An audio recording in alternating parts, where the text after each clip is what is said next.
Obama and Biden used special provisions, executive order, and outright violations of the law to bring in millions of people. And Donald Trump isn't even going that far in the deportations. There are questions and criticisms. What do you mean not going that far? He's not giving people their due process rights.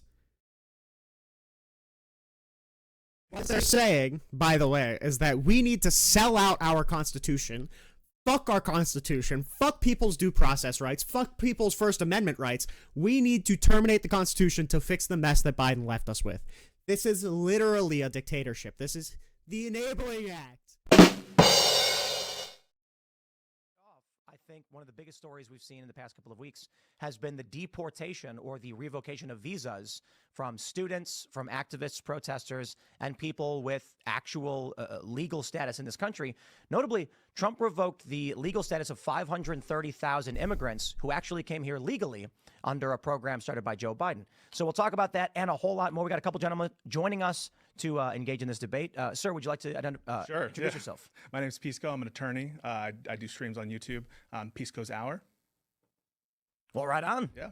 And what's your view? You love Trump. No, I hate Trump. I think that Trump is doing an awful thing to the Constitution. But in this case specifically, I think that there are a lot of conservatives that care about the First Amendment, or at least purport to care about the First Amendment. And there's on-point precedent from the Supreme Court that resident aliens get First Amendment rights. So why is Donald Trump doing the bidding of Israel and attacking the First Amendment rights of, for example, a green card holder who did nothing more than just, indicate their view as to, the situation in Palestine? It's completely unjustifiable. Right on. Sir, do you want to grab that mic and pull it up? Yeah, sure. All right. Is that better? Joe Neerman, a.k.a. Good Logic. I host a YouTube channel and Rumble channel called Good Logic. I'm a New York litigator who turned podcaster after COVID.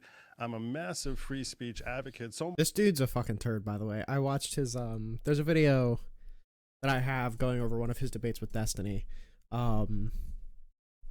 Yeah, it's he's a fucking turd. I don't know what to say. I mean, like he reeks of bad faith. I don't want to say that like definitively that he's a bad faith actor or whatever, but he reeks of bad faith. So much so that I actually sued Judge Merchan for his unconstitutional gag order of President Trump in pro se, in my own name, because I felt that the violation of his First Amendment right to speak was harming my First Amendment right to cover it as a member of the press. And I took that all the way up. I wonder how that went. To the Supreme Court.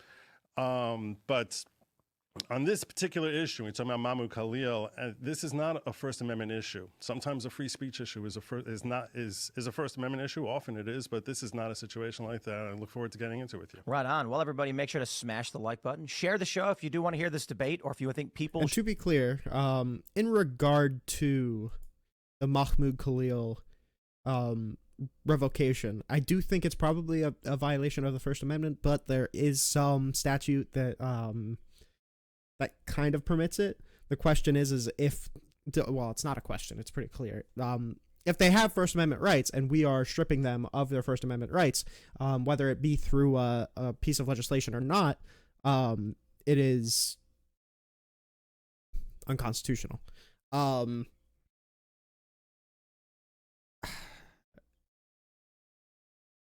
Yeah, so I mean, I can be swayed because obviously there's an argument to where, like, okay, if you're providing material harm or material support to terrorist organizations, that's like the precedent set in Holder. I think Holder's the case.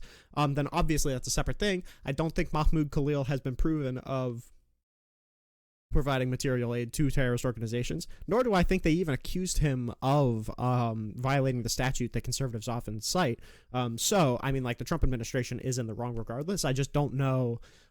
First of all, I don't think it's the most prescient of these cases. I think that there's far less defensible cases that are going on right now at the same time as Mahmoud Khalil that just don't have the same, press coverage, but are arguably worse because there's not even an argument. There's no statute that would allow it at all. So that's a separate thing. And two, you have to basically, by arguing for Mahmoud here, say that this piece of federal statute is actually unconstitutional. And that's a hard bar to cross for me. So we'll see how it goes. should hear this debate because it'll get particularly interesting.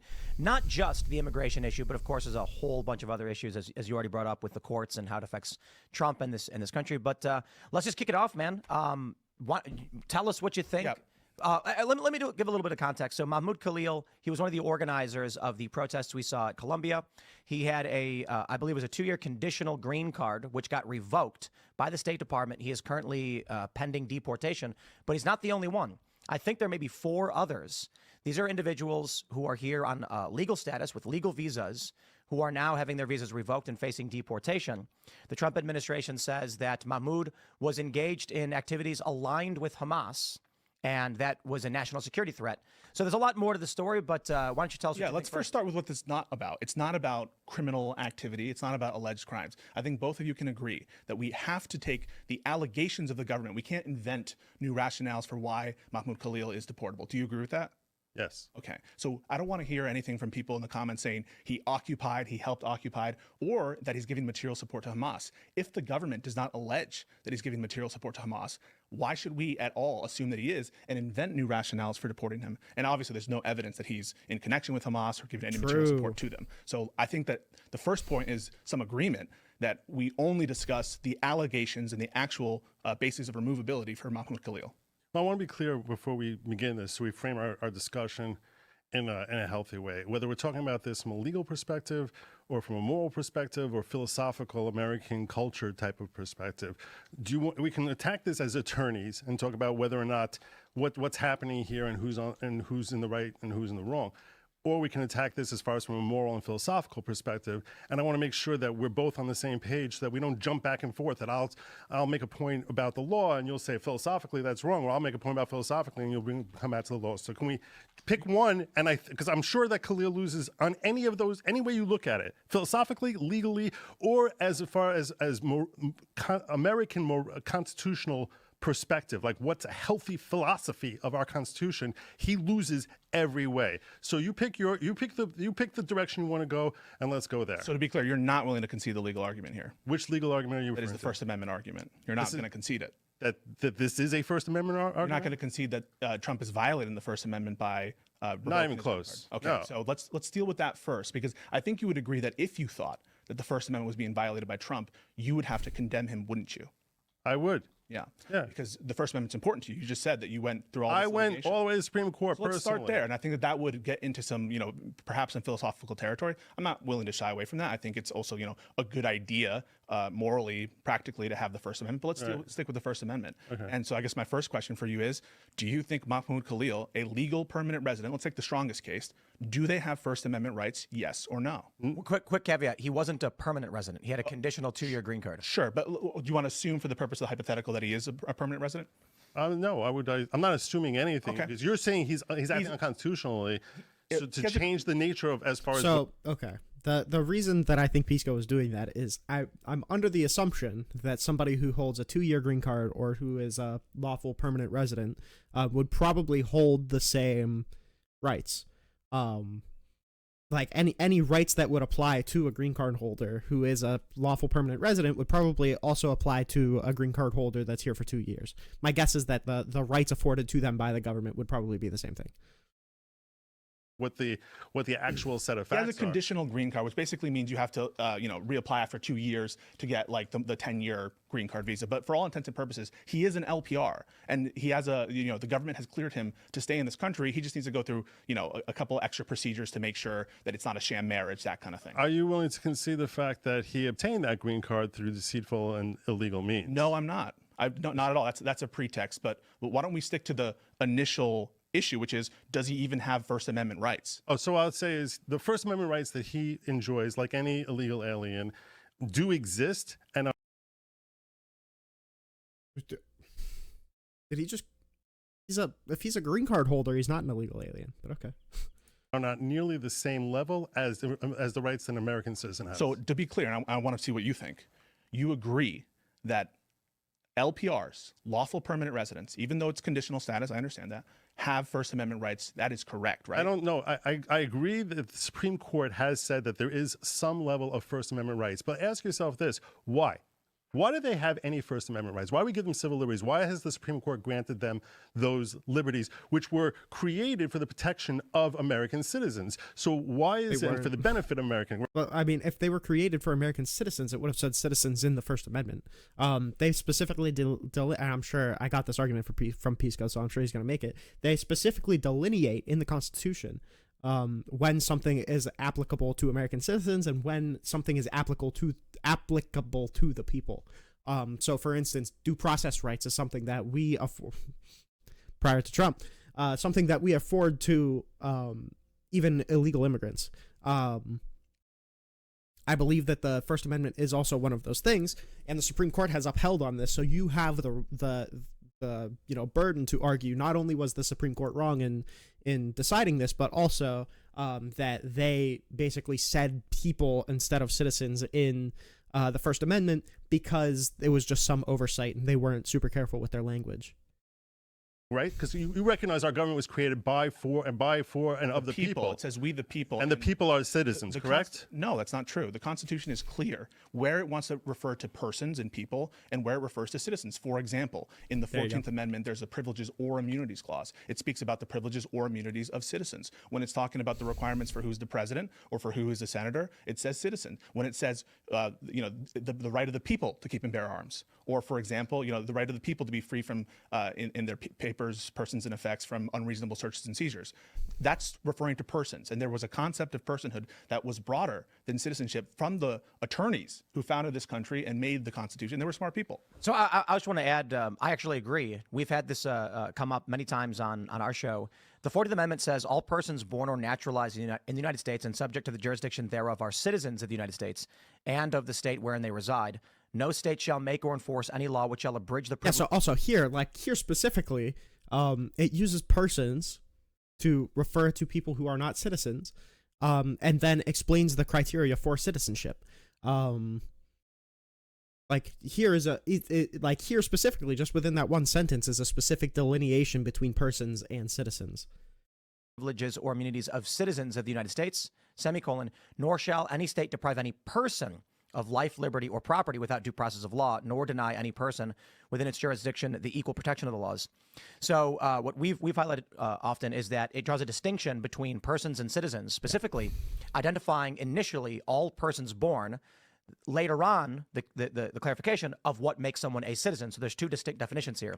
The reason this has come up is actually the pro-life, pro-choice abortion debate in the question of whether or not an unborn child is a person. Okay. Interestingly, okay. And I don't mean to be hyper-partisan on this one, but when it comes to the liberal faction, they actually disagree with my assessment on this, arguing that no, it's referring to citizens, and if you're not born, you're not a citizen. No, I mean anyone who makes that argument is stupid. The pro-choice argument is completely compatible with viewing persons and citizens in the Constitution as different things. It's that a fetus isn't a person.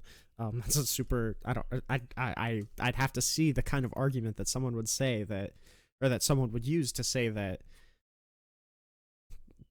in which they would concede that a fetus is a person, but it's not a citizen. Like a fetus isn't a recognized person. Okay. Citizen, because when you get to the question of is the unborn a person, this clearly would protect the life of that person who is not yet a citizen, not yet born. Yeah, I think that's a cop-out. I think that the courts ultimately will have to determine as a legal matter what is a person, what does that mean I for agree. purposes of constitutionality. Now, it could be that the originalist interpretation of person as understood at the time that the Constitution was framed only involved born alive persons. That's not an inconsistent position. Or it could be the case that that the people who founded this country would have considered a person to be someone who is, in utero. So I don't pretend to know the actual legal analysis here, but I'm glad, Tim, that you agree that, even the First Amendment, let's take a look at the First Amendment, doesn't refer to persons or citizens. It says Congress shall make no law abridging the freedom of speech. Respecting an establishment, I think. Of religion. If we could just look for a moment, at what Tim just read with respect to the 14th Amendment, and the language there is important, and you read it quickly, and I understand why.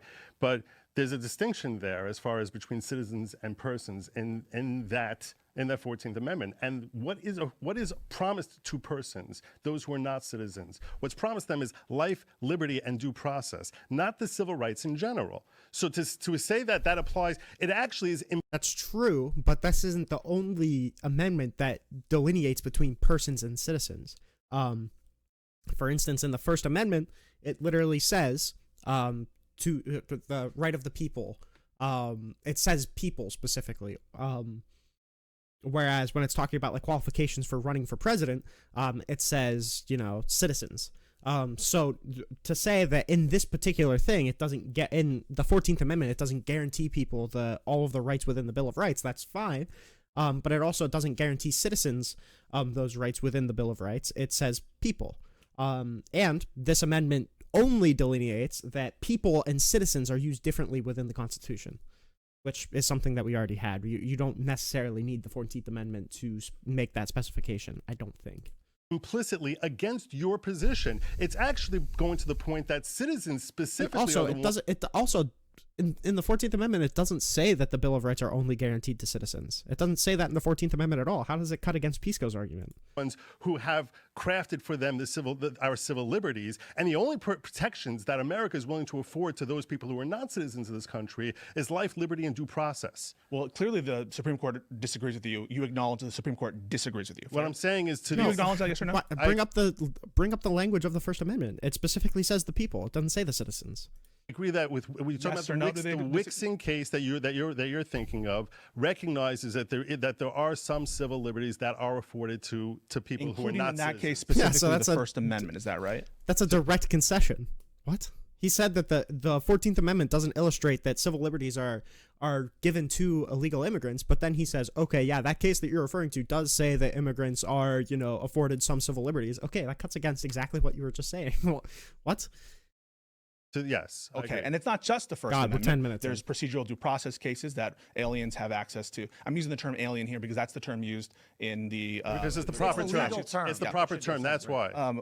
I don't think it's a nice thing to your call someone audience an alien, is not offended. Don't worry. But listen, I want to be accurate here. It says that aliens have access to, for example, you can't just throw them out of the country summarily.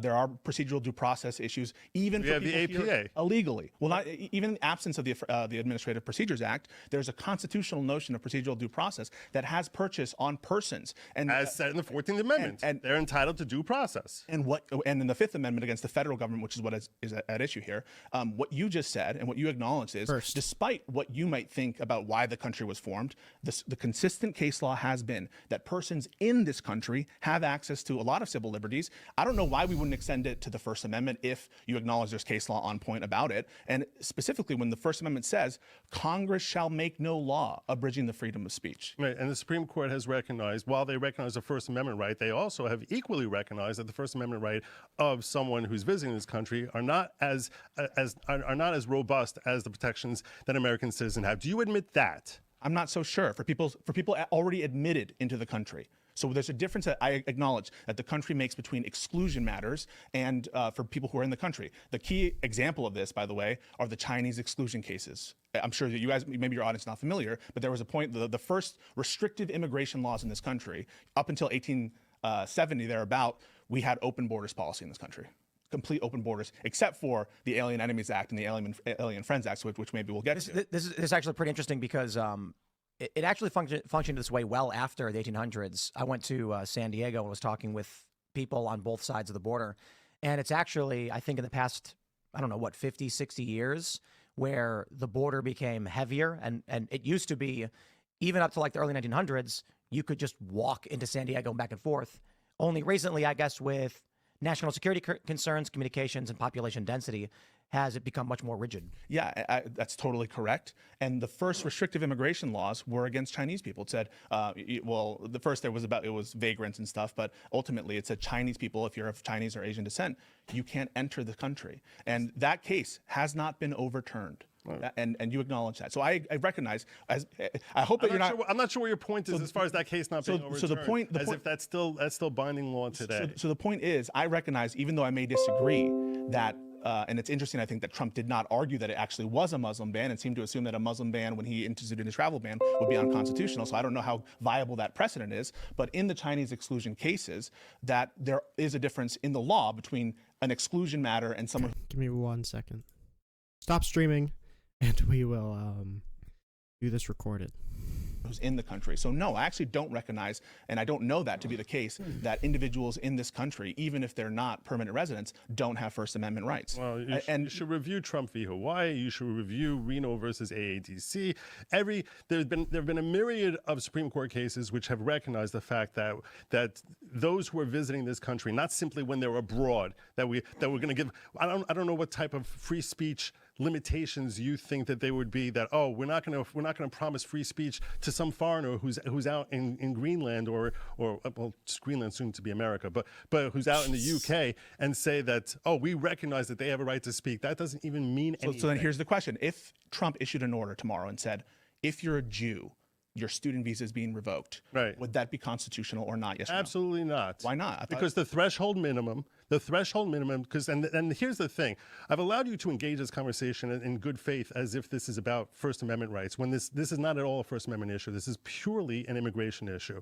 And this is what I was saying with respect to the fact that, while I'm a free speech advocate, I don't think that this in any way touches on free speech and the concept of our First Amendment rights. And the reason it doesn't is because when you're talking about immigration law, that is where government powers are at their zenith, as opposed to when you're talking about the First Amendment rights of individuals. The First Amendment rights of someone who's merely visiting this country are at their nadir. So what you are trying to postulate here is that this individual, whose rights are lower than yours or mine, whose rights are not as robust with respect to his First Amendment rights, is now challenging the decision-making powers of the President of the United States with respect to international affairs and national security, which is where that.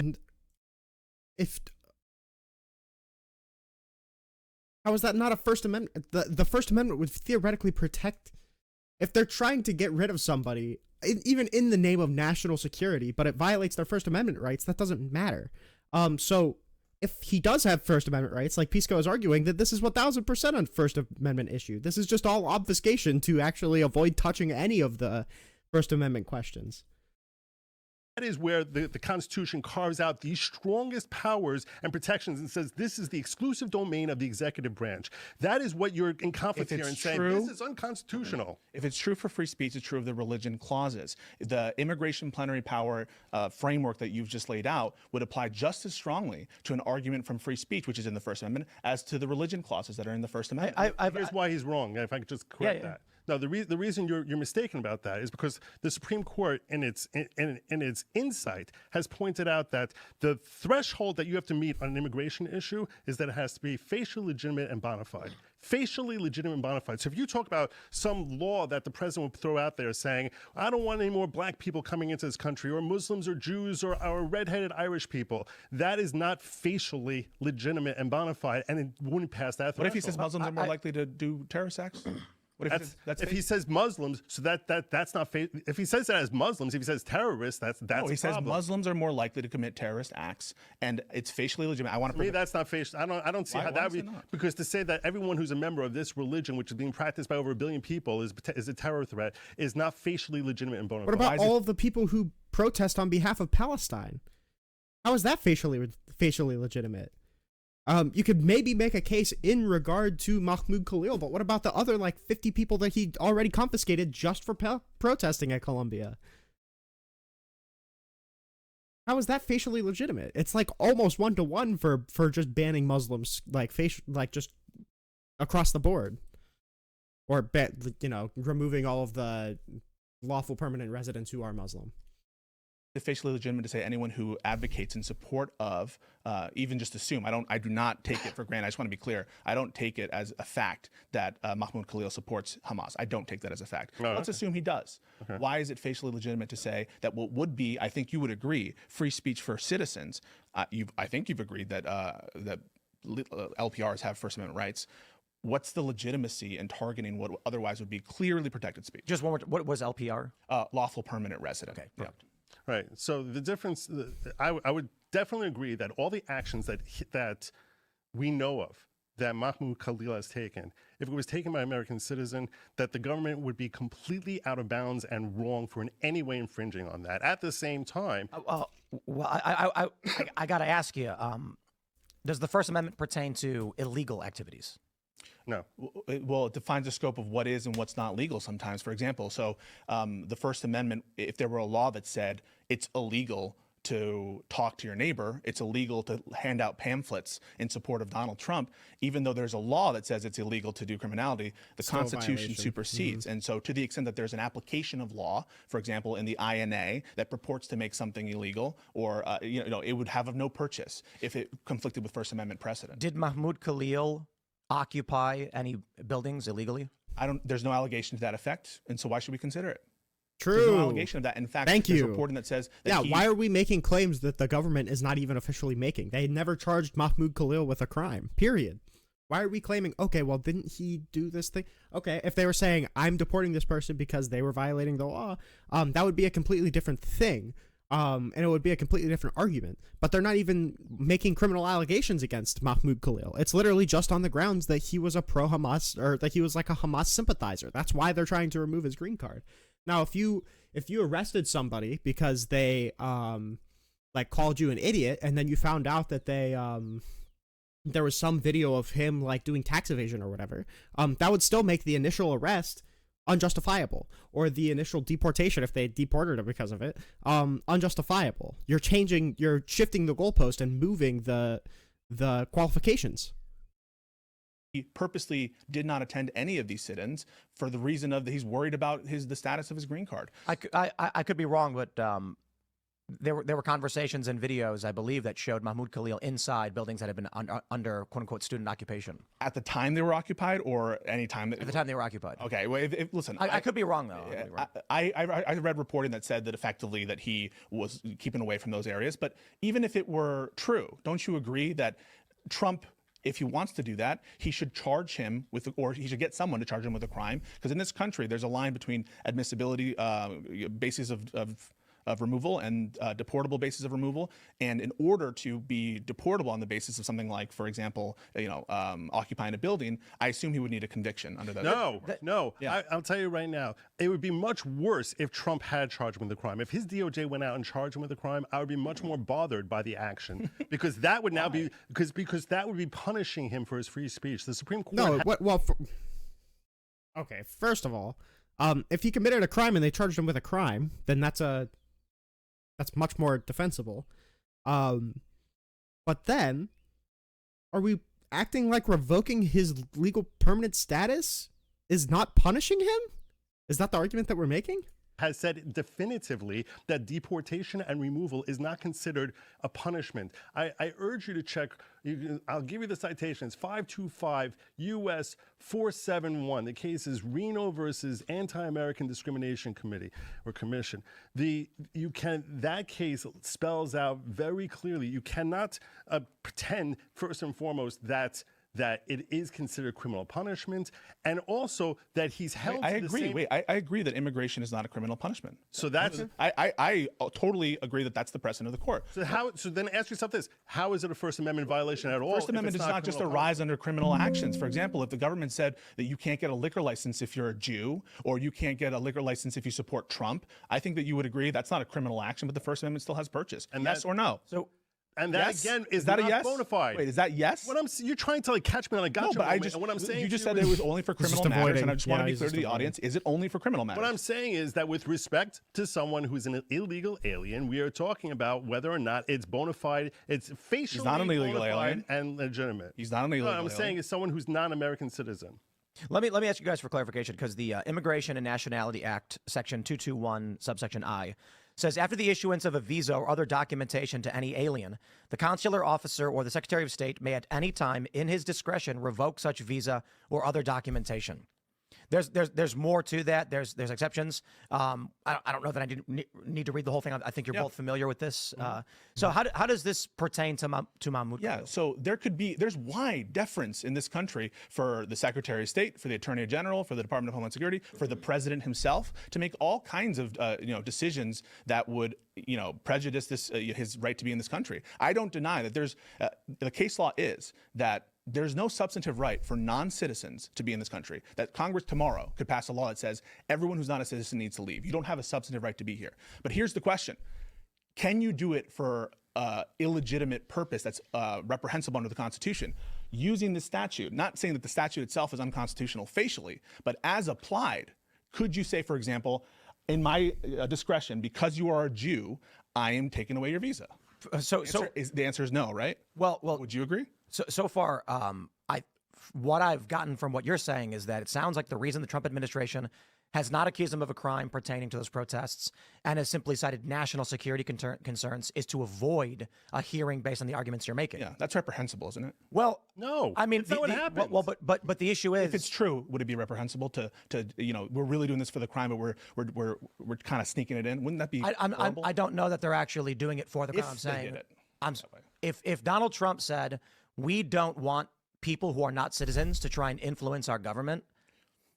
No. If it was a pretext, right? So if it were true that he wants to punish Mahmoud Khalil for actual criminal acts, but he's just trying to do it faster through this other method. Well, there's a lot in there. The word punish, for instance. If I don't want to ascribe anything in what I'm trying to get at is if Donald Trump were to say we need pretext to remove this man, he's going to find himself in 1A hearings. Would he find himself an enemy of you, or would you condemn him for coming up with pretexts to remove people or to punish people? But again, just to clarify, because I want to make sure we get the full point before we get into that.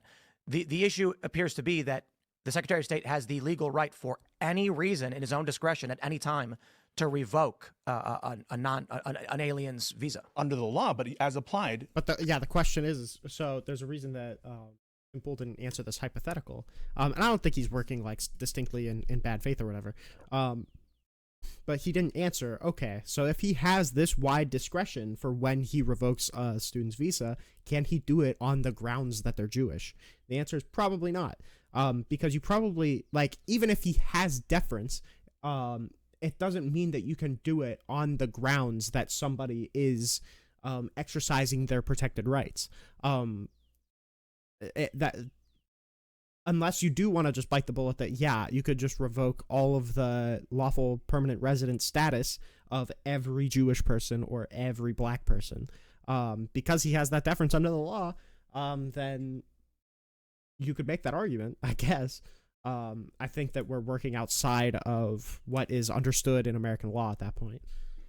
Could they violate the Constitution? So I'll ask you, Tim, if he said, in my discretion, I'm going to revoke the visa because he's a Jew, you think that would be illegal? To revoke someone's visa for being a Jew? Correct. In the exercise of discretion, would you say, for example, well, it says he can revoke it for any reason. Would you say that's legal? It's a good question. What I would say is... You can say, I don't know. I do want to address it real quick because my answer is I don't know, because you have two areas. One where the law literally says for any reason, but then you run into the constitutional argument where that law can't be applied as it goes to the First Amendment. Yep. So Tim, doesn't It'd be the same thing. doesn't the threshold the Supreme Court laid out that for some reason you just want to toss it, you want to just disregard completely when you give a crazy example of let's ban all Jews, let's ban all Muslims, let's ban all redheads, is that facially legitimate and bona fide? You seem to keep just walking, dancing right past No, that, I'm not. Wait, Wait, I acknowledge that the your Chinese hypotheticals are a joke because of that. So they don't meet that very tiny threshold. So I want to be very clear. I started that entire conversation by saying the Chinese exclusion laws are still good law. And even though I don't necessarily agree with them. Wait, you think that Chinese exclusion laws are not good law? What I'm saying is that as of today, you think it's legal today to exclude Chinese people? Immigration lawyers cite that case repeatedly, all the time, with respect to these kind of issues with constitutionality. Che Jinping, Fang Weiting, these are cases that the Supreme Court is, they constantly are cited there. They have not developed anti-precedent status yet. And I wanted, because you accused me of dancing around that issue. I started that conversation by saying and recognizing the law, which says that by the law, those cases have not been overturned. What I said was that's an exclusion decision. That's an exclusion decision that's different than when you're in the interior of the country. So I have a question for you guys, and I think I have two questions. The first one's extremely obvious. If a black man walked into a bakery and they said, "We don't serve black people," that is illegal. That's illegal under the the civil rights framework. Right. It's private discrimination, different situation. Right. So in the instance where the individual walks into the store and the owner says, "Sir, we reserve the right to refuse service to anybody. Please leave." Yeah. Well, that's not an issue of racism or a violation of the Civil Rights Act. That's a great example, Tim, and I really appreciate it because that goes to show you the extent to which the government actually has latitude in all kinds of. They could have done it through another means. They could have said, we're doing it because there's bullshit about the lie, which we can get into on your green card application.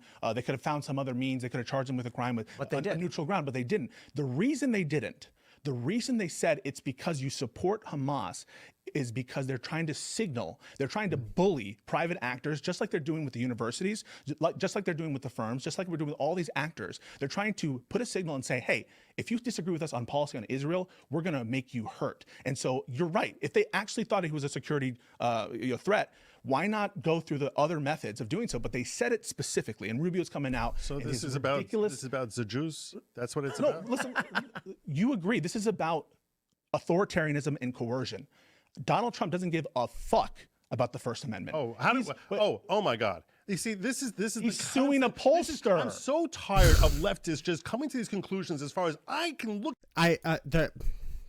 Good Logic doing everything he can because he realizes that Pisco is being so effective that he's even getting Tim Pool on his side.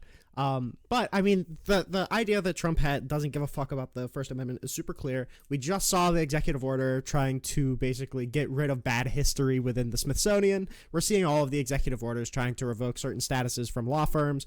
We saw the speech in front of the Department of Justice where he said that MSNBC and CNN are working as an arm of the Democratic Party, which is illegal. We've seen him talk about how burning the flag should be illegal. It's obvious to me, and it should be obvious to every single other person, that Donald Trump sees the First Amendment as a means to an end, and if it doesn't meet his end, then he doesn't give a fuck about the First Amendment. If he wants to get rid of certain speech because he doesn't find it, flattering to himself, or he doesn't like it in particular, he doesn't care about your First Amendment rights to say it. We've seen him attack different things that just hurt his ego before. Look at wasn't he literally if you want to bring up the Twitter files from Biden or whatever, he literally pressure Twitter to take down that one tweet calling him a pussy ass bitch. I mean, this is super obvious. I don't know. I can see why you're fighting against it, because if you're just willing to say yeah, Donald Trump doesn't give a fuck about the First Amendment, it's gonna be kind of hard to defend him. But the soy faux outrage from Good Logic here is ridiculous.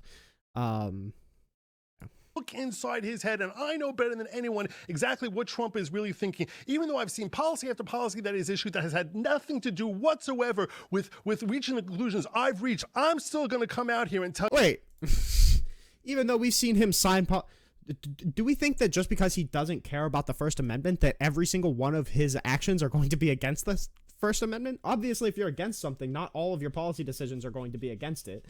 He can sign policy things that have nothing to do with the First Amendment and still be against the First Amendment.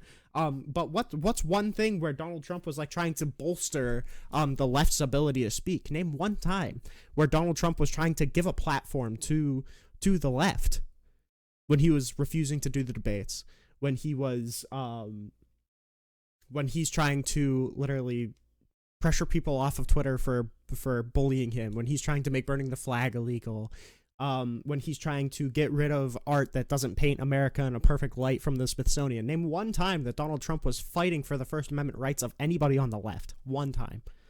Tell you, I know what he's thinking. He doesn't care about the First Amendment. He doesn't care about due process. He only cares about himself. You can see one piece of evidence after another about this, and you're going to come out there and you're going to say to yourself, oh no, I know better than you. Everyone else. Why? Because I'm sitting here on the outside. Even though I've been tilted and I've come across him every single way, I'm going to look at any way I possibly can to frame it against him. There is no other explanation. There is no other explanation. If they thought it was... I mean, I don't understand how people can look at a fucking baby rage like that and think that this is the alpha side. That was so unearned. That was so unearned.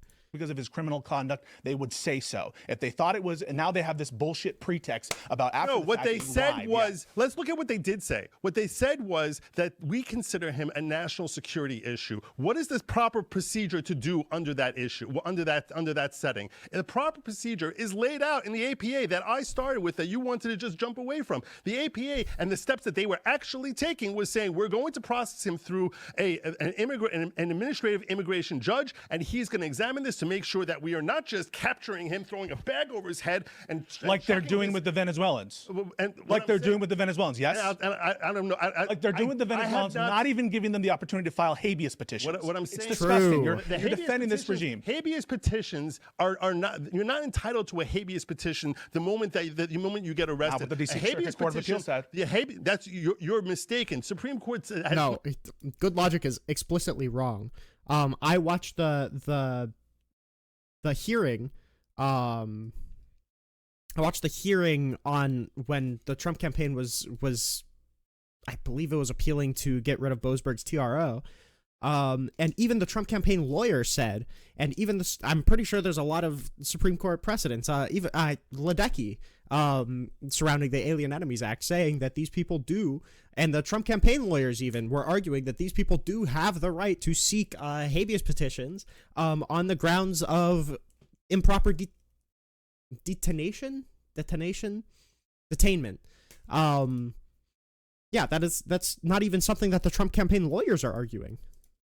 does not allow you to just automatically get a habeas petition. You cannot get it under 1252G, I believe. You cannot go to the federal district court until such time as you've exhausted They said all we don't your even need to administrative send process. them notice. They said we didn't even need to send these people that were throwing bags over their heads, going to the tarmac and trying to get them off the plane before the court opens. They said we don't even need to, in court, by the way, in court, they said we don't even need to tell their lawyers where they're at. We don't even need to give them notice of the basis of their removal. You're making the a fact that you factual would claim. defend this So criminal regime and say Trump cares about rights, it's the most preposterous thing I've ever heard. Okay, so let's come to a conclusion here. So you agree that Mahmoud Kalula, everything's fine. Now you want to move on to the No. case. No. I just want to be clear because what I'm telling to Tim, I think I saw some nodding there from Tim. I wanted to see if you agree. Because you saw the nodding was the Israel stuff. Well, it seems like that is what he's trying to do. He's trying to signal absolutely 100%. So, but I'll clarify too because, you know, Pisco's doing good with like it's probably not the greatest strategy in order to have a good conversation, but he's doing good at like actually trying to convince Tim Pool, who he recognizes has a lot of pull. You know, he's doing good in actually trying to persuade Tim Pool, who, by the way, because of where he's status, like doesn't really have a super special interest when making a decision about this. So this is a good strategy. Trying to convince Tim Pool while just letting Good Logic soy rage in the corner and like fight demons that don't exist. I think this is a really good strategy from Pisco thus far. One thing that frustrates me is there are I call them the Jews people, where they think everything's the Jews all the time. I think this is purely related to American foreign policy. I think this country wants to fund its foreign military operations. Israel's a strong ally. The U.S. wants to give them money, wants to be involved, wants military there. I don't think it's the Jews. I think it's a strategic location for U.S. Middle Eastern operations. And you've got these protests that are emerging and influence spreading across universities, which are counter to American foreign policy interests, largely that I disagree with. So I do think Trump is trying to send a message. That's why Romesa, I believe her name was. Yep. Ozturk, she had her visa revoked. I believe it was presumably based on a pro-Palestinian paper that was written. Now, that doesn't go to the question of whether or not they have the legal right to do it, but I think the motivation strongly has to do with. I mean, they're support of posting the American foreign Studio policy. Ghibli of them deporting people. They're posting ASMR. But I'll just real quick. I don't know that's a little different because it's not the Israel issue. I just want to say, because we talked about this last night, that's a fentanyl dealer. And I understand, but the whole purpose is to send signals. I think Trump is trying to trick the left by doing that into defending one of the most. Well, I'll defend reprehensible people if it means defending our rights. Right now, yeah, I'll absolutely. But to me, that's the point. You're not defending understand. our rights. I am defending our rights. No, it's not our rights. Yes, it is. Unless you're here via green card or visa, you're not defending our rights. You are defending the rights that America decides to confer on people who are not citizens of her nation. But you just agreed that Mahmoud Khalil has First Amendment rights. You just said. I said they are limited First Amendment rights. What is the First Amendment? What kind of rights would it be that, okay, you have rights, but you can't say what we want you to say, otherwise we'll throw you out of the country? Well, let me True. I have an honest question. for you guys. I'll tell you. I'll answer. Can I answer his question? Yeah. How is that a right? It's a right in that he's not sitting in a prison, and I don't want him. And if He's sitting in the jail right now. no, what I'm saying is that's a detention waiting for processing. Cold comfort. What's cold comfort? Cold comfort for his wife, who is now 8 months pregnant and didn't even know where he was, and obviously and has a kid on the way, and is trying to get information from the administration on where he is. I have a question for you guys. The Constitution applies to non-citizens. Yes. The Bill of Rights do. Can they buy guns? As honest question. I don't know if they can. I think the Second Amendment, as interpreted by this court, I don't necessarily agree that Do it. Wait. Do it. I don't Do it. Wait. Whoa. Listen. Second Amendment. Tell me they can buy guns. Second Amendment. That's right. Load them up. The Second Amendment is based. And listen, and I don't necessarily agree with the court's interpretation as applied in Heller and in the follow-on case McDonald, but that is the precedent of the Supreme Court, and it says the right of the people to keep and bear arms shall not be infringed. That's people, and the same logic that would protect non-citizens with respect to searches and seizures, which would protect them for torture, right? You agree that the government can't inflict cruel and unusual punishment to illegal immigrants. Do you agree with that? Absolutely. You agree with that? So, do you agree with that, yes or no? That they can't torture illegal. You can't torture illegal immigrants, right? I agree with that. Okay, and so you also agree that they can't be subject to unreasonable searches and seizures, right? Fair? That's due process. Okay, so why would they not be protected by the Second Amendment? Right, yeah. I mean, we've bumped into this one quite a bit because, I've known for some time that the Constitution applies to all peoples here, and the reason that it does, and you guys correct me if I'm wrong, is that if the Fourth Amendment didn't, there'd be no Fourth Amendment. They'd be able to say, we just think you're not a citizen, so now we're going to raid your house. Yeah. So no. You can't raid someone's house just because You're not a citizen. Yeah, because the protection is for an individual, not the interpretation of whether they're here legally or not. And so the question then comes to guns, because Second Amendment says the people. So I'm like, can illegal immigrants buy guns in this country?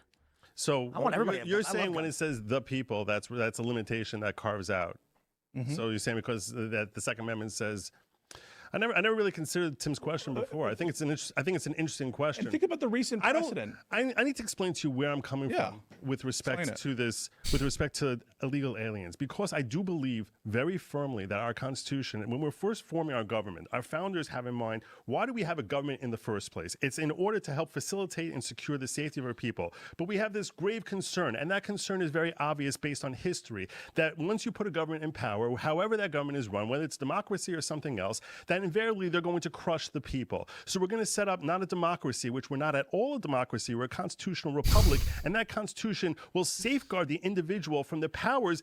The fucking the signaling on the "we're not a democracy" forehead, like it's the stupidest. Like why? It feels like a fucking initiation code. Whenever like if I don't know, like I'm not a conspiracy guy, but it feels like. It feels like public humiliation. Like, in order to be accepted by MAGA, you have to come out and say that we're not a democracy because it makes what Donald Trump did on January 6th not as bad. I don't know why. Why has this started? That this group of individuals has given the government. And the reason we have this government here is to basically keep those citizens safe from outsiders, so we don't have sounds like a liberal bans. Justice, because what you're saying is there's a general purpose for general welfare. What I'm saying is, so I'm going to interpret these words however I want. I'm switching into the constitutional theory, not based on like this case here or that statute there. I'm just analyzing now. I asked you in the beginning, let's talk about the law. We explored that for 30 minutes. Now at this point, I'm talking to you as far as constitutional. We haven't run. So if he's moving off of the law, I hope everyone can notice this. Good Logic got absolutely fucking ass blasted on every single topic there. Pisco got got Tim Pool on his side. He got Tim Pool siding with him against the right wing person. This isn't even a 2v1. This is crazy. To ground. We haven't run to ground. I want to know if Tim Pool agrees that this deportation is legitimate, or whether you're going to say you're agnostic about it. I want to know whether you think that this attempted deportation is okay to do or not. I think it's okay to do. Why do you think it's okay to do? I think that this is the next question I was getting into as pertains to the Constitution. The idea that we're going to try and interpret the Constitution, to me, has become largely meaningless outside of the initial 7 articles. The construction of government makes a lot of sense. People often say, they'll say what Trump is doing or what Biden is doing is unconstitutional. They're usually referring to the Bill of Rights, which have never been universally understood ever. For instance, blasphemy and obscenity were illegal. Were literally after they ratified the Constitution. You walked outside and screamed obscenities, you'd be arrested, literally arrested. George Carlin was arrested in the 70s for swearing. Like there was no universal. There have been bad times in our history where we have not been true to the Constitution. No, but John Adams passed the Sedition Act, where it literally was a crime to insult the president. All right. Right. So, and then it got pulled back. Correct. So my point is, as it pertains to the Second Amendment, our current understanding is a complete inversion from every different period throughout various generations of different moral worldviews. Notably, with DC versus Heller and then McDonald v. Chicago is when we started to get the actual. You can actually have guns. So it was surprising to me to actually learn this in the past few years because I didn't really pay attention to the gun stuff. But I looked at the map of the right to keep and bear arms pre-Heller didn't exist in this country despite a Second Amendment.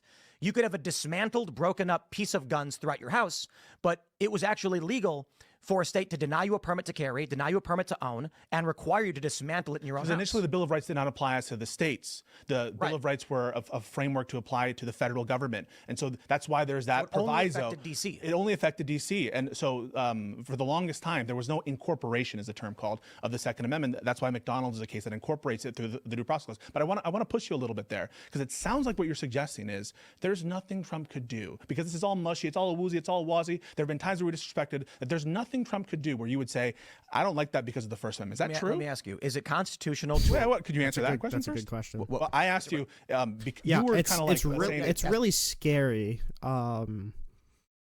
because what we were at a point where like the terminate the Constitution thing was so crazy that everyone was like, "There's no way you could mean that," and now, just as I've been seeing like a weird uptick in people who think that judicial review isn't like necessary, there's been a weird thing happening, and I've had a couple people argue it to me, and I've had friends who are in the Discord server, join in the link in description, tell me that people have argued it to them that everything past, like all of the amendments aren't part of the Constitution, and that we shouldn't view them as the same as like Article 1, Article 2. God, is that scary? Because at that point, like, what are our rights? Like, what is the point of affording the people rights, if we are able to just walk off of them and completely do anything that we can in order to walk off of them because they haven't been enforced in the past? That's really scary because like we're literally having people advocate that our rights are basically meaningless. And I know for a fact that Tim Pool doesn't universally hold this, the First Amendment is broad and basically meaningless. I know he doesn't hold this universally because I know for a fact I've heard him talk about his First Amendment rights being challenged, his right to free speech being challenged. But he was doing it under a Democrat. Yeah, the First Amendment, it's all, we never respected it anyway. Who cares about it? That's kind of what who cares. Okay, but I'll tell you something. What would it take that for Trump to do where you would say, okay, because of the First Amendment, this shit is fucked up and I'm going to call him out for on the First Amendment grounds? Is there anything he could do where you would call him out for First Amendment grounds? So the presupposition there that I have an issue with is First Amendment grounds. I think the real question is moral grounds. And I don't care about the Constitution. I care if he's doing something wrong. So even if the Constitution allows him to be evil, I'm going to call him out for being evil. If it's Trump, Biden. So, okay, first of all, do we think that there's not a moral right or that it's not practical to give people First Amendment rights? And then the second thing is, do we want to create a precedent where all of the rights afforded to you through the Constitution are null and void? That's... Tim Pool's way too popular for an argument like this. These are where the libertarians are at right now, saying that even the Bill of Rights aren't binding law. Or otherwise. And if the Constitution says something, for example, that says, for example, because you don't care about the Constitution, he can't. I do care about the Constitution, but you only care about the non-rights portions of the Constitution. My point was, basically, Bill of Rights have been applied by those in whatever way they interpret, and then when it gets challenged to the courts reinterpret or interpret in whatever way they care about the Constitution. So that's not true. it's gonna be kind of weird to say, but like for most cases, as long as they're not like absolute groundbreaking cases, which I mean, under the Trump administration, there's gonna be a lot of groundbreaking cases. But almost every Supreme Court case is going to make references to other case law or other Supreme Court precedent. It's not like this, like what law is ever changing in the way that like the Supreme Court can just snap its finger and get rid of all of the case law and all of the precedents in the country. Nine times out of 10, unless there's like super special cases, we're going to be building off of the already established case law. Constitutional rights or not. Absolutely. So if you care about the constitutional rights, don't you care? As I interpret them. Don't you, as you interpret them. And you interpret them differently. I interpret them differently. But For example, is it cruel and unusual punishment to put a male person in a female prison? Oh my God. For either. I think that it could be if you can show, for example, Could be. We have a problem right now. We don't have a definitive understanding. So it depends, because you're going to need to do research on these constitutional principles to see, to what extent is it the danger to the person that you're putting in the female prison. As I understand it, there's not an epidemic of abuse from trans people in female prisons to the female individuals. That the more likely situation. Wait. As I understand, I'm not trying to open that issue for debate. The point of contention was it's a difficult issue. I don't have, but like exactly. Yeah. Not there's an Eighth Amendment, and we actually don't know how to apply it to certain issues affecting us. Here we have something clear. That's what the courts are for. That's what the courts are for. But are you saying that the courts have an inconsistent idea of what applies to the First Amendment? Because I'm pretty sure they don't. I'm pretty sure what, like the understanding from the courts as what applies to the First Amendment is pretty consistent. Clear, right? Here we have something clear. You think if an American citizen did what Mahmoud Khalil did, do you think that he should be able to go to jail under the First Amendment? If he was occupying a building, yes. No, put that aside, because we have to put that aside, because the government's not alleging that, right? So if all that's being alleged is an American He leafleted for Al-Aqsa flood. Okay, That's what that an American citizen can do that, right? Indeed. And if Trump threw an American citizen in jail or said that you can't get a liquor license because you did that, something that's perfectly constitutional, would you call him out for First Amendment violation? Yes. So the only difference here is whether or not he's a resident alien or whether he's an American. That's Yes. really the only difference. Absolutely. But you just agreed, didn't you, that resident aliens have First Amendment rights? No. And as he pointed out, they're limited, and that's why I asked the question about guns and cruel and unusual punishment. You agreed in the guns context. You said, of course, it's natural that you have gun rights. And so it seems like you're granted in the guns right. In fact, that's a hot take, and it's one that I respect you for. But why won't you grant it in the First Amendment context? Like I already mentioned, we could not sit here and define what cruel and unusual punishment is as per the Eighth Amendment. So you're going to assert there are certain... But we can clearly, first of all, that's because there's no case law on that. There is case law on this issue that you're talking about. So we can pretty clearly define with historical precedents and with judicial precedents as to whether or not this applies to the First Amendment. Why are you diverting onto a different amendment and the broad applications of cruel and unusual punishment as it pertains to the First Amendment? That doesn't make any sense. This is a pivot.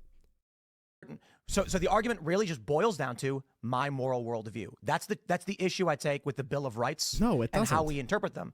As you guys are all citing legal precedent, saying the court said this and the court said that, I'm sitting here being like, the only thing that really matters is whether the majority body politic determines it to be moral or not. So, for instance, when it... Okay, this is the people voted for it, forehead. If the people voted for and this isn't a consistent principle, it's absolutely not, because you know for a fact that he thinks that Obama violated the Constitution. You know for a fact that he thinks Joe Biden violated the Constitution, and the majority electorate voted for that. So yeah, the majority of people voted for it. So the who saves his country violates no law bullshit is completely anti-American, is completely authoritarian. And it's not a thing that is afforded to any Democrat that gets it, but for some reason Donald Trump makes people's eyes close. We're in a unique position where we have somebody like Tim Pool, who I'm pretty sure claims to be a libertarian, saying that our rights are not objective. Our rights are subjective and up to the interpretation of the electorate. Are you serious? it was a predominantly Christian nation, if you blasphemed, you'd find yourself in jail. If you went in public and started cussing and swearing, you'd find yourself in jail. But as we've shifted away from that moral worldview, you can now go on television and cause up a storm like South Park did, counting how many times they swore on TV. These things change dramatically. Right now, as a society, we don't know. you've got the conservatives saying, and I use this because it's obviously a hot button issue. A judge just ruled that Trump must return two biological male individuals to a woman's prison. Women there are upset. And liberal activists say putting transgender individuals who are undergoing, who are affirmed under HRT in a male prison is cruel and unusual to them. Conservatives argue the inverse. There's not going to be an accepted moral worldview between the two political factions in this country on that issue. But I just want to take an issue with the premise there, because you said what ultimately is going to be protected by these rights is going to be determined by the body politic. I think that's crucially misunderstanding the purpose of the rights. These rights are meant to apply as to the majority. I know. The reason that they're so difficult to get rid of is because it's supposed to be a protection against the excesses of a majority. And there's some ANCAPs or anarcho-style people here that I met who sound like really nice people, and they understand this, right? And if you're an anarcho-capitalist, you understand this, that there are abuses that the majority of the public can do, and the rights are to stand in contradiction to what general sentiment is, and to say, no, even if Congress wants to, right? Congress shall make no law. So even if Congress would like to violate the First Amendment rights of Mahmoud Khalil, they can't. That's what the First Amendment is supposed to protect. And they have, over and over again, they violated every. Don't we have a requirement, just like in the Second Amendment context? And you think the Second Amendment is important? No. Wasn't it important for the Supreme Court to say, in your view, that there is an individual right here associated with guns? What does infringe mean? Infringe? Yeah. It's going to be different. The right to keep and bear arms has been infringed every possible way, and we're supposed to sit here and say we have a Second Amendment. We don't. The First Amendment, they've made. How many laws are on the books pertaining to speech, religion, or otherwise? There's a ridiculous amount of them. But is that just an excuse not to ever think about the First Amendment? No. It's a moral, philosophical point that this country tolerates what violates the Constitution if it applies to the majority, and that's not correct. There are clear cases and there are unclear cases, right? There's a clear case of Second Amendment violation says no, every gun ownership, that's a crime. You would say that's a clear case that reasonable minds can't disagree about. Or you're arguing extremes instead of what we're actually. No, but your framework where you're saying, well, who knows because the Congress is always violated. We're talking about an extreme. So if he says that, Congress comes out and says that we're banning every gun, that is a hyper clear case that's violating the Second Amendment. So why are you going to bring up a minutia case that's going to be depending on how you interpret the language of the Second Amendment when we're talking about a hyper clear case? There's Supreme Court precedents here. The First Amendment applies to non-citizens. There's precedents on this. This is a super clear issue. So why are you going to the minutia interpretations of the Second Amendment or the Fourth Amendment in order to justify violating a super clear case of the First Amendment? That's an excuse to never apply the principle, even in clear cases. And here we have a clear case where you acknowledge that the First Amendment, as to citizens, would protect this conduct. And in fact, you would criticize Trump if he went after citizens for doing this conduct. You've also accepted, I think, as a maxim or as a general principle, that resident aliens do have First Amendment rights. Now, so why does that not follow? Why doesn't it? I mean, I'd like to have. Okay, sorry, my bad. Well, let me make one more point on this. Yeah. The reason I asked the question about a black man going into a bakery, the baker can say to him, "I'm sorry. Look, we reserve the right to refuse service to anybody. Goodbye." And what can you really do? Often in these circumstances, individuals who feel aggrieved will sue anyway, and they'll often win, even if it actually isn't the case that the person was discriminated against based on race. The issue then becomes to be racist, simply just don't admit you are. So what we have here is the INA allows them to deport Mahmoud Khalil. And so I shrug and say, change the law if you have an issue with it. But for the time being, there's nothing else to be done. So if they said national security threat because he's a Muslim, we're deporting him, would you say the same thing? That's the point I made about the bakery. So would you say that? Why wouldn't you? So this is the problem with the law as it is written. Yeah, I completely think it is screwed and makes no sense. It results in people who are not racist being accused of racist, and racists actually getting away with things they're not supposed to be able to get away with. So this is New York City. So in legislation, because I'm sure that this piece of legislation was passed after Marbury, and I'd have to imagine that. It's done. Legislation is passed with the understanding that it comports with the Constitution. That's necessarily true. The legislature is not going to pass laws that don't comport to the Constitution. So it's understandable to think that these applications only go so far as to what they're constitutionally allotted to do. So they're not allowed to revoke these green cards on constitutionally protected grounds. That's a fair jump to make. And even if it's not, the Constitution takes precedence over legislation. If it's abhorrent to the Constitution, then it's not constitutionally protected. So we can make the assumption that these carve-outs that are done under this piece of legislation that allows the Secretary of State to revoke green cards for whatever reason has to be done in compliance with the Constitution. And revoking a green card on the grounds of First Amendment principles or on the grounds of protected class status would be unconstitutional and therefore illegal. This is super clear to me. It feels like we're doing gymnastics in order to justify it. Now, if we want to have the moral conversation, that's fine. But I don't know why you would have two lawyers on to talk about the moral discussion. Has human rights law that protects 31 identifiable genders. It defines in their human rights code gender identity is self-expression.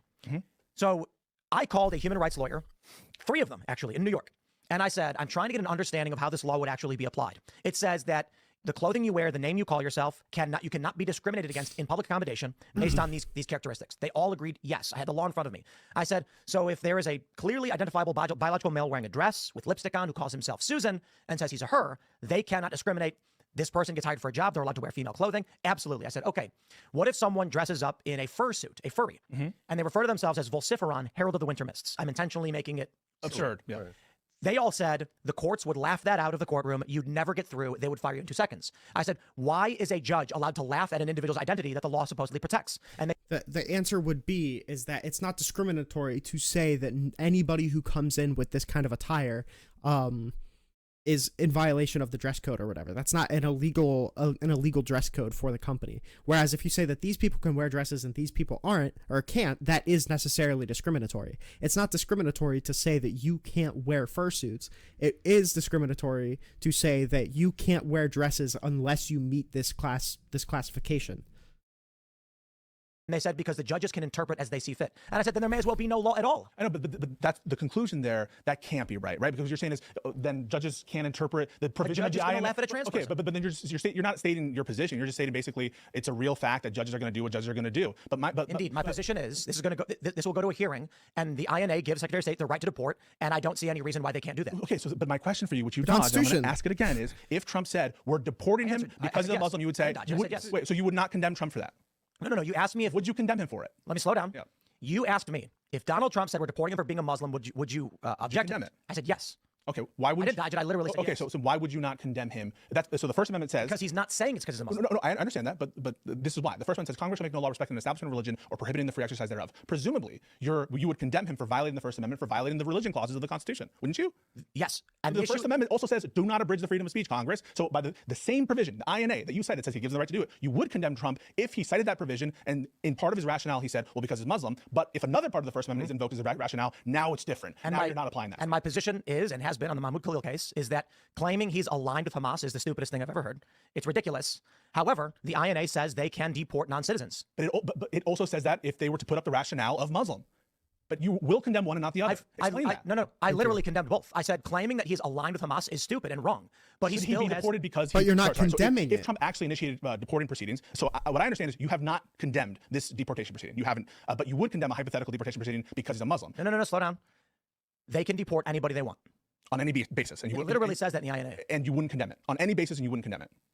On any basis, I need...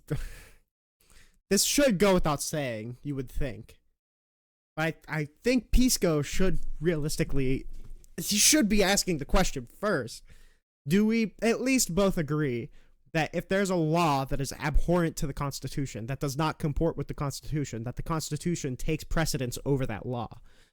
So if there was a law passed by Congress to say, hey, you don't have your free speech rights anymore, that law would be null and void because it's abhorrent to the Constitution. I think we could probably both agree with that, so I don't know why we're not making the same exception to this application of the AEA, INA. Absolutely. Yeah. I'm sure there's some rationale where I'm going to be like, a guy discovered that Trump punched a baby, so they deported him quickly. I'd be like, whoa. So would you condemn a deportation proceeding that was based on religion, even notwithstanding the fact that's not protected? You wouldn't condemn that. I would. I'm trying to explain. Slow down. If he said, I don't want a Muslim, get him out of here. I'd say, want a black. Get out. Whoa. What do you think? Like, that's crazy. That's a stupid. You can't do that. That's not a real reason. That's the rationale. And then we go to the INA and I say, oh, Congress passed a law saying they can deport anybody they want for any reason at any time. They haven't done that. I don't agree with your reading of the INA, but I just want to be, I'm assuming. Correct me if I'm wrong. It says at his own discretion. It says every alien, so this is, you're looking at section 222. 221. Subsection I. So after the issuance of a visa or other documentation to any alien, the consular officer or the Secretary of State may at any time in his discretion revoke such visa or other documentation. Notice of such ratification shall be communicated to the Attorney General, and such ratification shall invalidate the visa or other document from the date of issuance, provided that carriers or transportation companies, okay, so all that other stuff. So the other stuff is related to like... Go upwards. Does this apply to LPRs? Yes. Go upwards. Yes. But even, so go up. Go up to the top of the section. Where do we have? I think Here's where you have a problem, Pisco. Yeah, what's the problem? It's that he's held the same way that he can be denied a visa. They're held this, and the Supreme Court says you can hold him to the same standard with respect to maintaining that visa or green card. You cannot lie on. You cannot say on a forum, I'm not going to do this, and then if it turns out that they change the status, or in the case of Mahmoud Khalil, where they actually lie on their application for one reason or another. I don't know if that lie was because they were afraid of further investigations, which would clearly throw them out. We don't know what the issue is, but at the end of the day, you're held to the same standard while you're residing here until such time as you are fully naturalized. Once someone is naturalized, and I believe this in my heart of hearts to be both constitutionally correct, morally correct, and legally correct. Once someone is fully naturalized and becomes an American citizen, that blessing of that work to attain that is conferred upon them the very special status that America affords her own citizens. And that status does not get afforded simply because they filled out a form and managed to get a visa or even a green card. Joe, I like you. Oh, I'm so glad. I like you.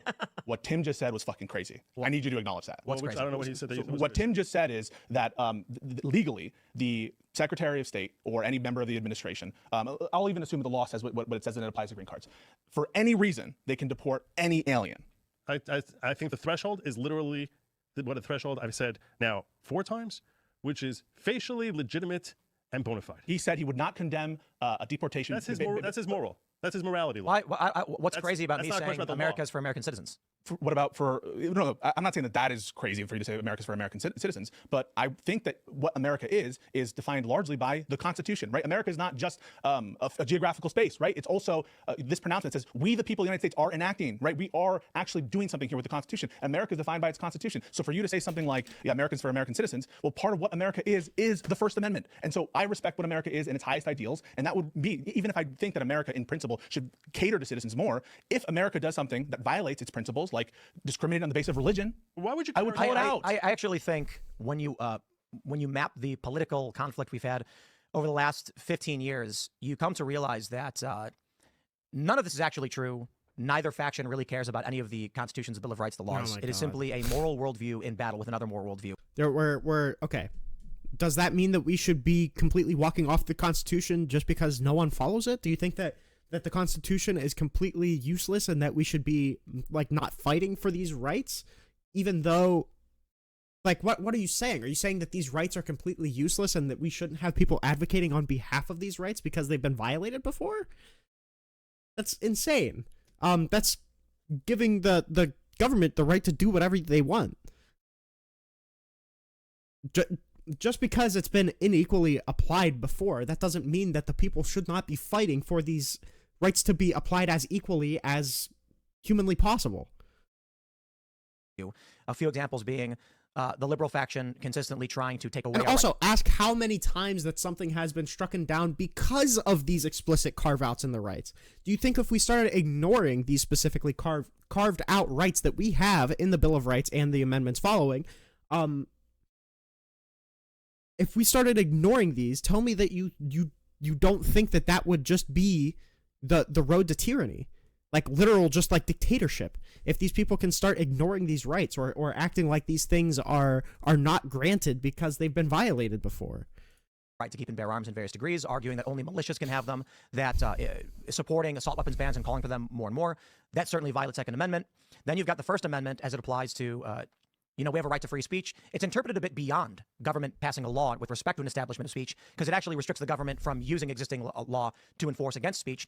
But then you have, again, for the past 10 years, the liberal faction trying to use private equity and private resources to shut down the politics of their political opponents. Did you call that out? I absolutely did. But see, that's my moral worldview. There you go. So when I say people have a right to express their political worldviews without fear of violence and harm, what are we dealing with right now? There is no fucking reality where I am going to stand in defense of the moral worldview of the left that are firebombing Tesla dealerships. Oh my God. In wanton destruction of vehicles, and then they come to me and say, also, you're not talking about defending the view of free speech from the left. You're talking about defending the view of free speech from these people who are having their rights stripped from them. You don't have to do it on behalf of the Democratic Party. You have to do it on behalf of the people who are getting their due process rights robbed from them. Fuck party politics. You should be advocating for the people whose rights are being trampled on, not literally just saying that I'm only going to advocate for my party. What? That means that your principles are fucking nothing if you're only going to advocate on behalf of the people on the right. how could you not support Mahmoud Khalil? I'll be like, listen, The moral worldview you guys live in is might makes right, like the fucking Nazis. Okay, so you can make any argument you want to try to appeal to my view of I'm sorry. When did Joe Biden say that we were going to take over Greenland? That it's a necessity and that we can't survive without annexing Greenland? When's the last time that Joe Biden said that? What are you talking about? The left is might makes right. You're literally supporting Putin. You got paid by Putin. What do you mean?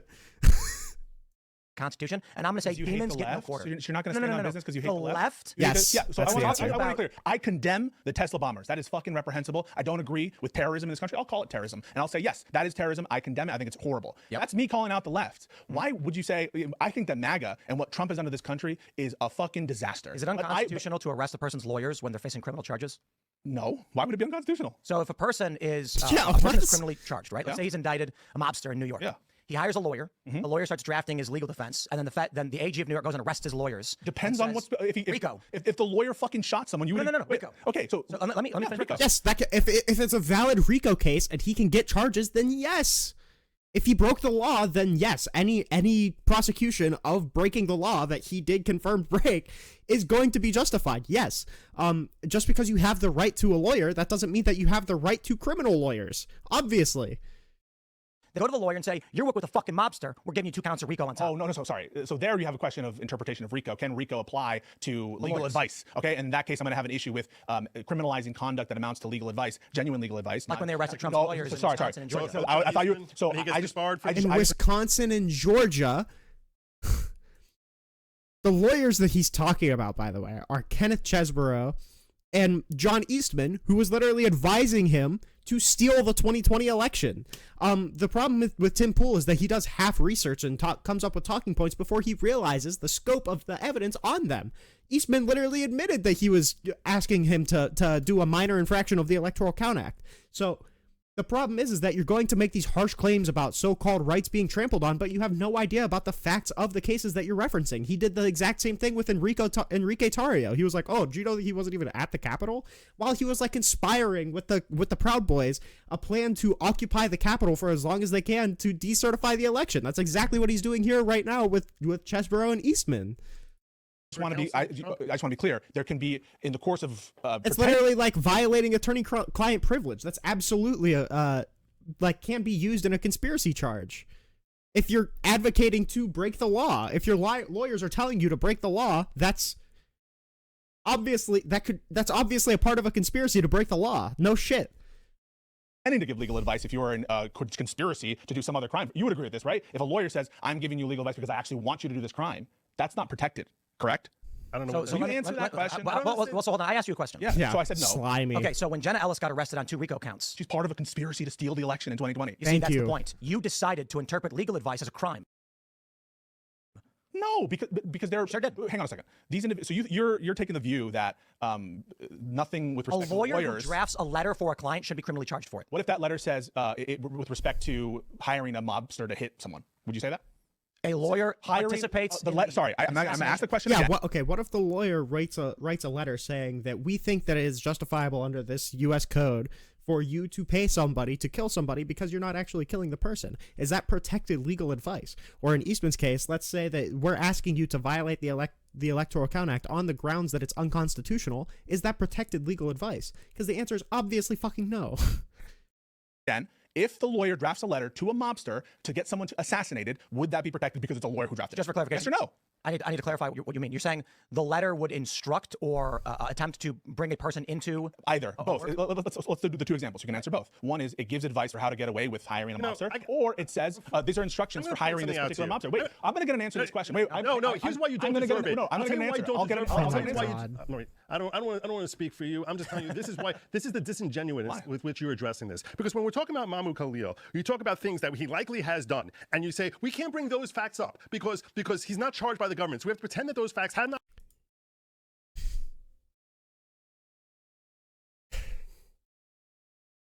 I gotta calm down. We're talking about a conspiracy charge that these lawyers literally got.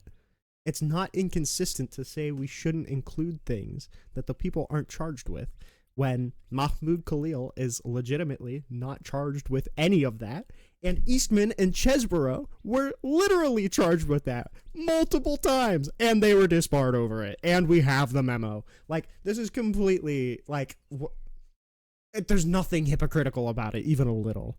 Not happened, and say that even if he's engaged in those, well, that doesn't count, because after all, he's not charged with them. He's not charged with it. We have to pretend. Now, if it turned out that Eastman was advising Trump to break the law, but we tried to get him on a murder thing, then yeah, obviously that would be a violation of his rights.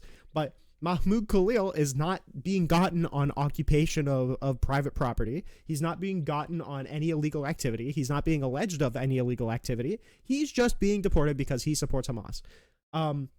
Whereas Eastman was directly gotten because he was trying to further advice towards Trump and Mike Pence that was directly in violation of the law. These things never happen. And that's when we're talking about addressing wrongs. And this is why this guy is so slimy, because I know he knows all of this. If I was trying to hedge a little bit and say that he wasn't bad faith, he is bad faith. And like, this is super clear. Because he knows all of this. He knows all of the caveats that I'm making. He's talked to all of the people who would probably make these caveats much clearer, and I'm sure that Pisco is going to make these caveats as well. But he's just trying to win points. He's just trying to soy rage because he knows that it will play well to the audience. By someone who's associated with the left. When you're talking about Jenna Ellis, you're saying, and you're trying to theorize how her legal advice could somehow morph into being something that's illegal, and Jenna Ellis's legal advice could somehow morph into something illegal.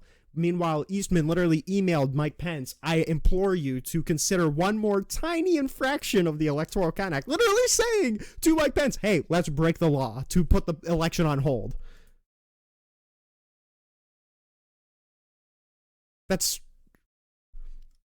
It's not somehow morphing, playing mental gymnastics on like following me down like a 20-step line. We have almost verbatim from Mike Pence or from John Eastman asking to break the law, almost verbatim. And would deserve her to be charged as a conspirator and a RICO charge. You actually have to invent some crazy thing. Not that anything. You're not following. Also, Jenna Ellis, by the way, pled guilty and wrote an official apology letter to Georgia for her participation in this. And I'm pretty sure informed on all of the federal cases. Let's say I am following the conversation perfectly. What I'm saying is it's disingenuous. The disingenuousness comes from the fact that when it comes to analyzing the left, every accusation is a confession. This guy is purposefully being obtuse, or he just isn't capable of clothing himself in the morning. Is being purposefully obtuse and purposefully missing the point in order to point at vague hypocrisy without going into detail of any of the accusations, because he knows that if you don't know any of the details of the cases, especially surrounding Trump's lawyers, that it's going to look like corruption, and then you realize all of the mountain of evidence that's publicly available against these people that they used in these prosecutions. It's disgusting. Or you refuse to deal with facts that exist as they are and says, because that's not charged, we can't talk about it. When it comes to analyzing the right, however, you think the right was charged. There's no hypocrisy. The right, the people on the right that you're referencing, Jenna Ellis, Kenneth Chesborough, John Eastman, they were all charged multiple times for this. Mahmoud Khalil was not charged at all for anything. Totally fair to try and impugn their behavior, their conduct, and saying, well, it could be if they would have done this, and start inventing brand new hypotheticals as a way of trying to now attach some possible culpability to the actions that they took. Tim is attacking my consistency. In essence, he's saying these rights are ephemeral. These rights are kind of contingent. Your view of them are. I think you've concluded that. Well, if I were to cite Supreme Court precedent, would you say they're ephemeral? Which Supreme Court precedent? Here we have the case of Bridges versus Wexton that says that resident aliens have First Amendment rights. Sure do. How does that apply to the INA? Well, even as against the INA, that was a case. Now it's a pre-INA case, but if it would be no different. So it's superseded. We need Tim Pool's just an idiot. That's the problem. Is that he doesn't realize that the Constitution supersedes legislation. If you have a piece of legislation that is abhorrent to the Constitution, it is null and void. That's something that I'm pretty sure Hamilton said. That's something that is in Marbury v. Madison. And it's something that is obvious. If something is abhorrent to the Constitution, if we can just violate the Constitution whenever, then the Constitution is not worth the paper it's written on. We need an enforcement mechanism, and a piece of legislation should not be able to overwrite the constitutional precedents set by the Supreme Court, obviously. Supreme Court to rule on this as how it applies, because it came after the fact. these particular facts and circumstances, there's no on-point case that specifically. And I think defines it. Pisco is thinking too much of Tim Pool, because I genuinely think that is the disconnect that Tim Pool has. But Pisco's not making that thing in order to not look like he's talking down to him. But I think that Tim Pool needs talked down to. Case, and any lawyer worth their salt can find some way to distinguish a case and say this is on Wednesday, not Tuesday. But I want to defend, because he's attacking me saying I'm dodging things, or I'm okay with one hypothetical and not the other. That is completely not true. So Tim is. Did Jenna Ellis commit a crime? Absolutely, she did. Yeah. What did she do? Yeah, so she conspired to get these false slates of electors, and by being part of a conspiracy, criminal conspiracy. Whoa. And I need him to. I hope he knows the details. No, it's what did she do? do you know what a conspiracy is? What did she do? A conspiracy. You know What did she do? Do you know what a conspiracy is? What did she do? So there was a criminal meeting of the minds, an agreement. Okay, so do you agree that conspiracy is a thing? You can answer the question. Yeah, so I said criminal conspiracy. Was that an answer? What did Jenna Ellis do? You are deflecting. No. So I said criminal conspiracy. Is that an answer? What did she do? So she had an agreement with Donald Trump and other co-conspirators to steal the 2020 election in Georgia. In the case of Georgia, What did she do? She had a criminal conspiracy. That's circular. You're saying she was not. Hold on. You're saying she was charged with conspiracy because she had a conspiracy. No. I'm asking what actions she took. The problem, what actions she took to constitute the conspiracy, which Pisco is being Weasley here, because he doesn't know the specifics of the Georgia case. The answer is that she was coordinating with the alternative fake electors in order to get them to fraudulently sign certificates of ascertainment. That's the answer, is that she was coordinating the electors. But Pisco doesn't know enough about the case.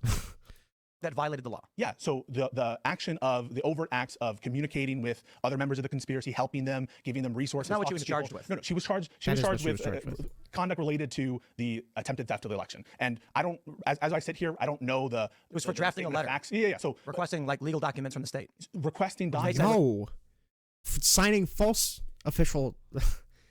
Compelling people to sign false specific things for the state. It's for the state, like compelling people to sign fraudulent certificate of ascertainment.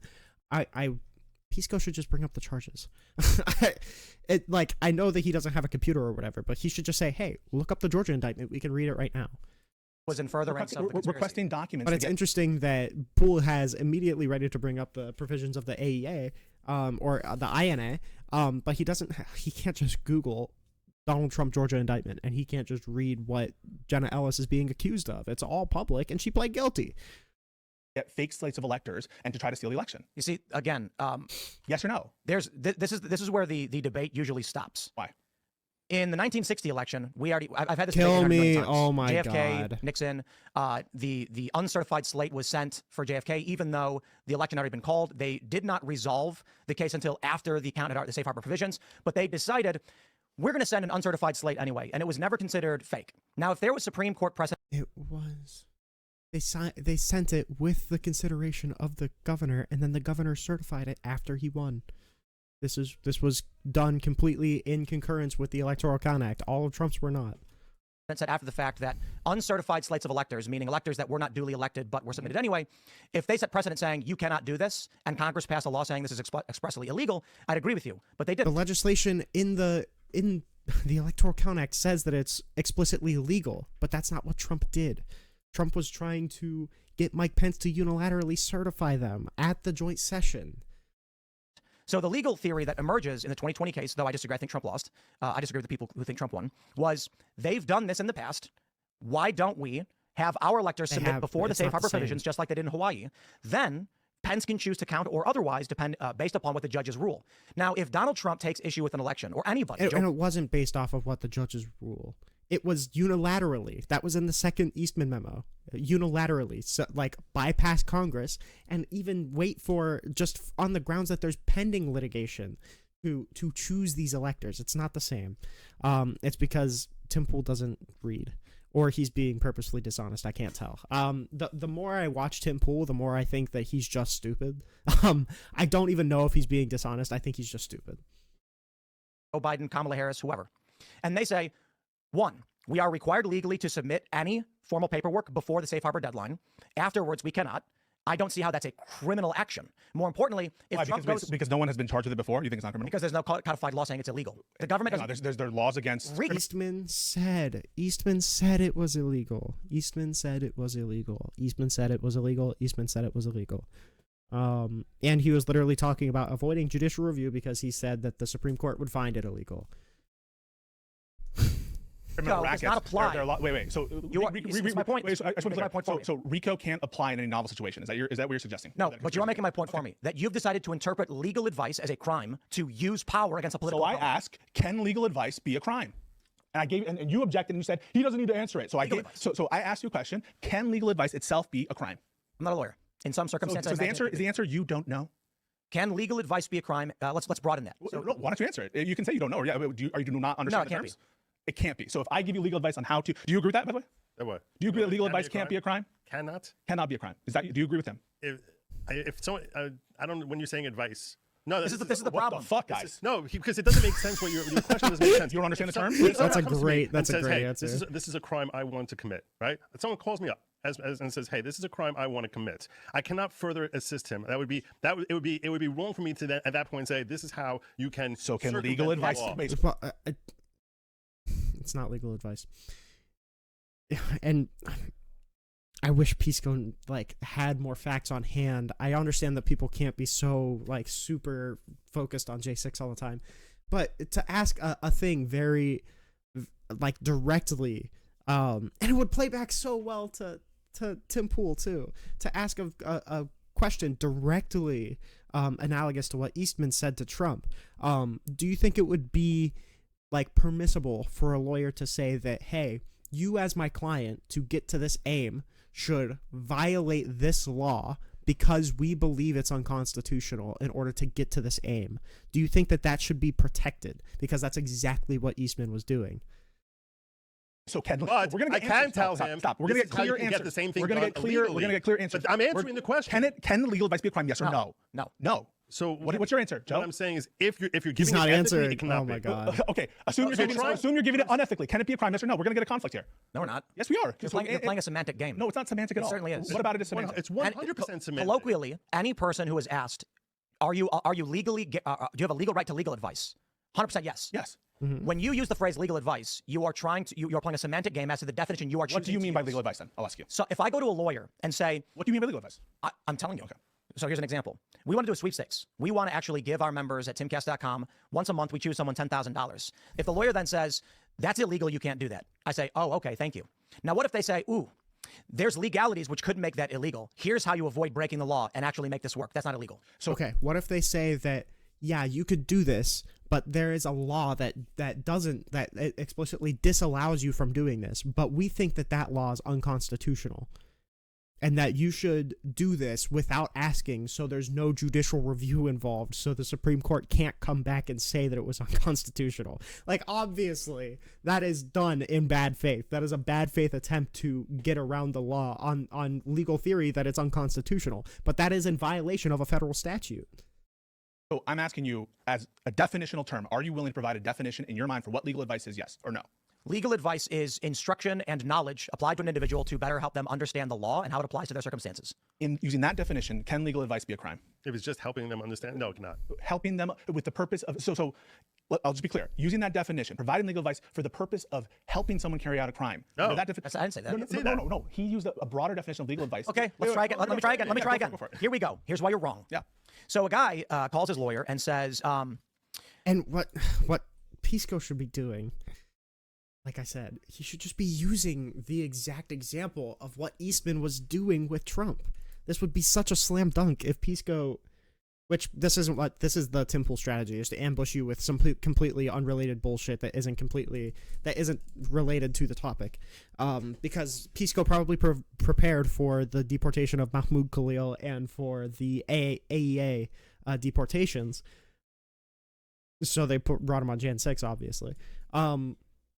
But if he was prepared on this, it would be so easy to just use the example of what they actually did. Don't even make an analogy. Just say exactly what Eastman was saying to him and ask, hey,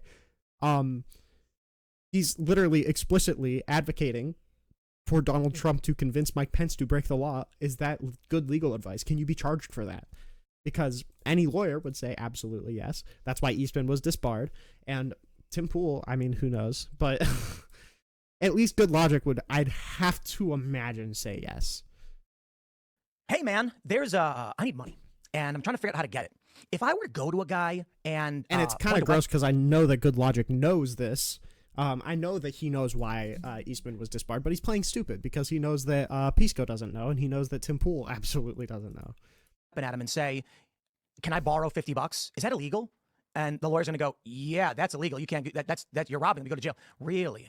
What if he says that the law that disallows that is unconstitutional, and you should do it just to test? Is that legal? Is that good legal? Is that like binding legal advice? Do you think that legal advice should be legal to give? What if I just like put my hand in my pocket so it looked like I had a gun? You're still robbing. That's illegal. Interesting. So I can't do that. No, you can't. And if you do something like that, you'll go to jail.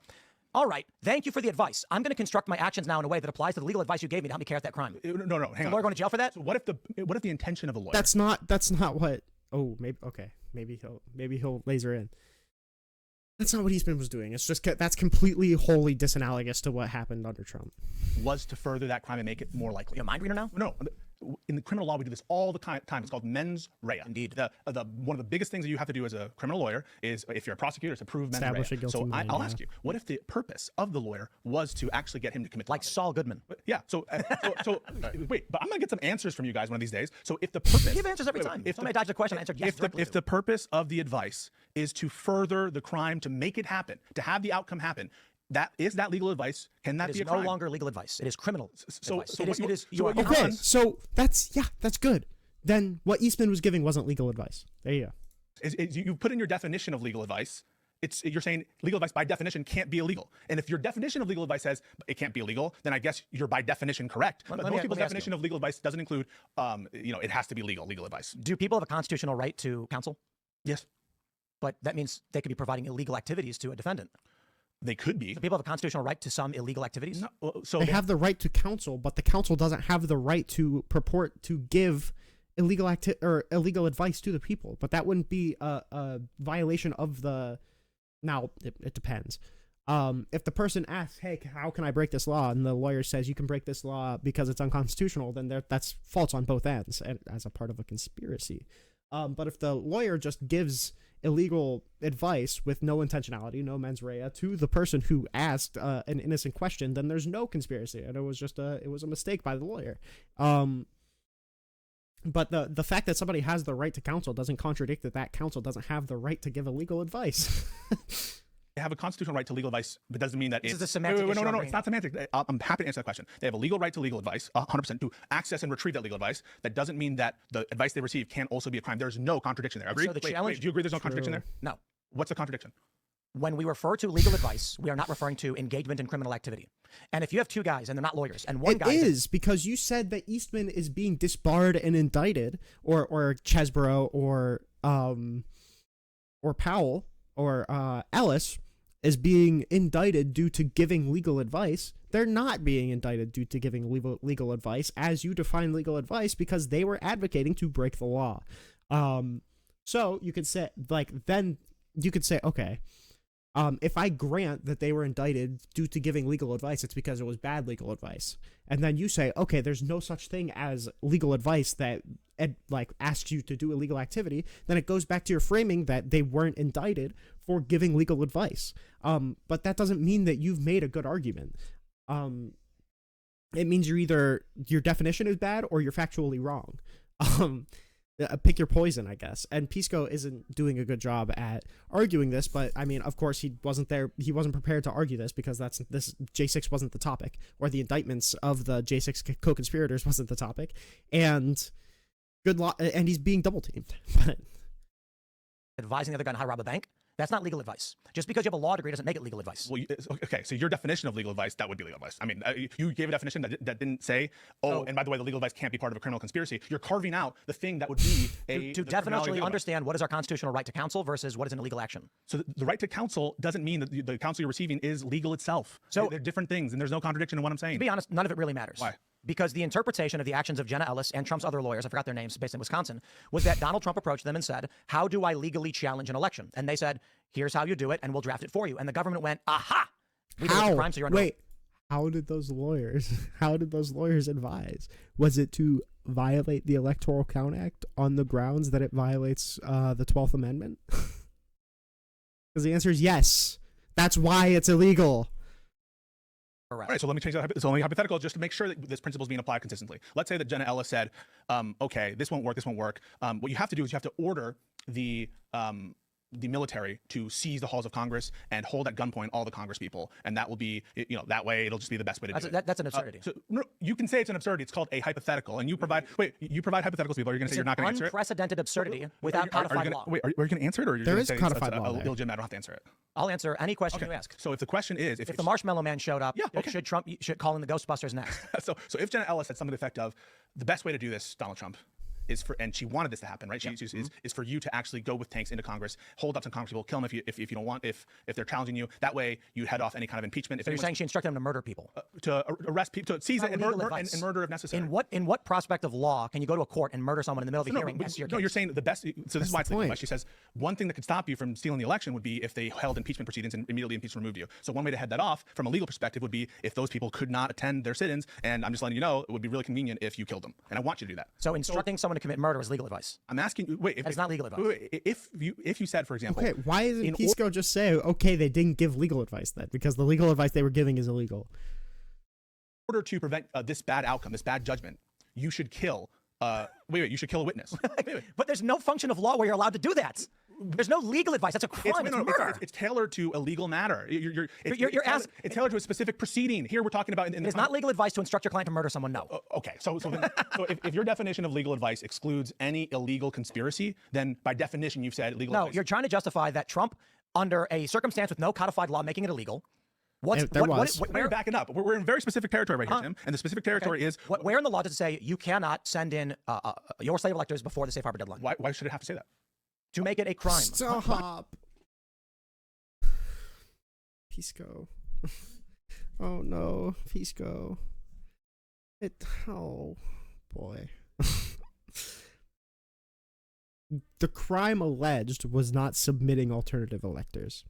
The crime alleged was a conspiracy to overturn the election by fraudulently using alternative electors, by giving clients legal advice to violate the law, and to basically lie to justify it. That's the conspiracy. They're not being charged with a violation of alternative electors. That's not the crime that they're being charged with. Because that's not illegal. You can't be arrested for things the state makes up. Okay, so does it have to? So there's laws against, for example, lying to Congress. Fair. Mm-hmm.